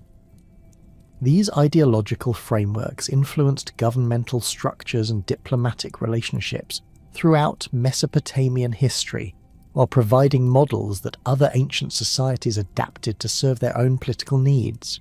The King List's contribution to understanding early state formation lies particularly in its documentation of the transition from city-state to territorial organization that characterized Mesopotamian political development during the 3rd millennium BC. The document's presentation of dynasties controlling increasingly extensive territories, from single cities to regional hegemonies to imperial systems, provides crucial evidence for the processes through which complex political organizations emerged from simpler governmental structures. Archaeological evidence supports many of these political developments, while revealing the material foundations that enabled territorial expansion and administrative integration across diverse populations and geographical regions. Religious ideology preserved in the King List offers essential insights into Mesopotamian concepts of divine kingship and the relationship between earthly authority and cosmic order. The document's integration of mythological and historical materials demonstrates how ancient societies understood political change as part of divine plans that encompass both human agency and supernatural intervention. These theological frameworks provided stability and continuity during periods of political upheaval, while offering explanatory models for understanding why dynasties rose and fell according to patterns that transcended individual human capabilities or failures. The development of historical consciousness documented in the King List represents one of humanity's earliest systematic attempts to understand the relationship between past and present through organized chronological frameworks. The document's evolution from mythological narrative to increasingly historical record-keeping demonstrates how ancient societies developed intellectual tools for comprehending temporal change and political development across extended time periods. This historical consciousness enabled Mesopotamian civilization to maintain cultural continuity despite repeated political transformations, while providing conceptual frameworks that influenced historical thinking throughout the ancient world.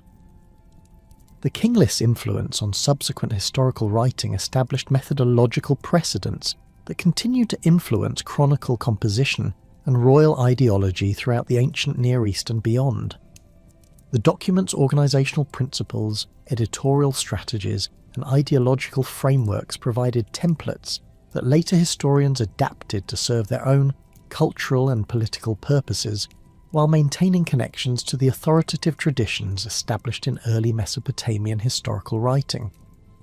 This ongoing influence demonstrates how foundational texts can shape intellectual traditions across millennia, providing conceptual structures that remain relevant even as specific political and cultural contexts change dramatically.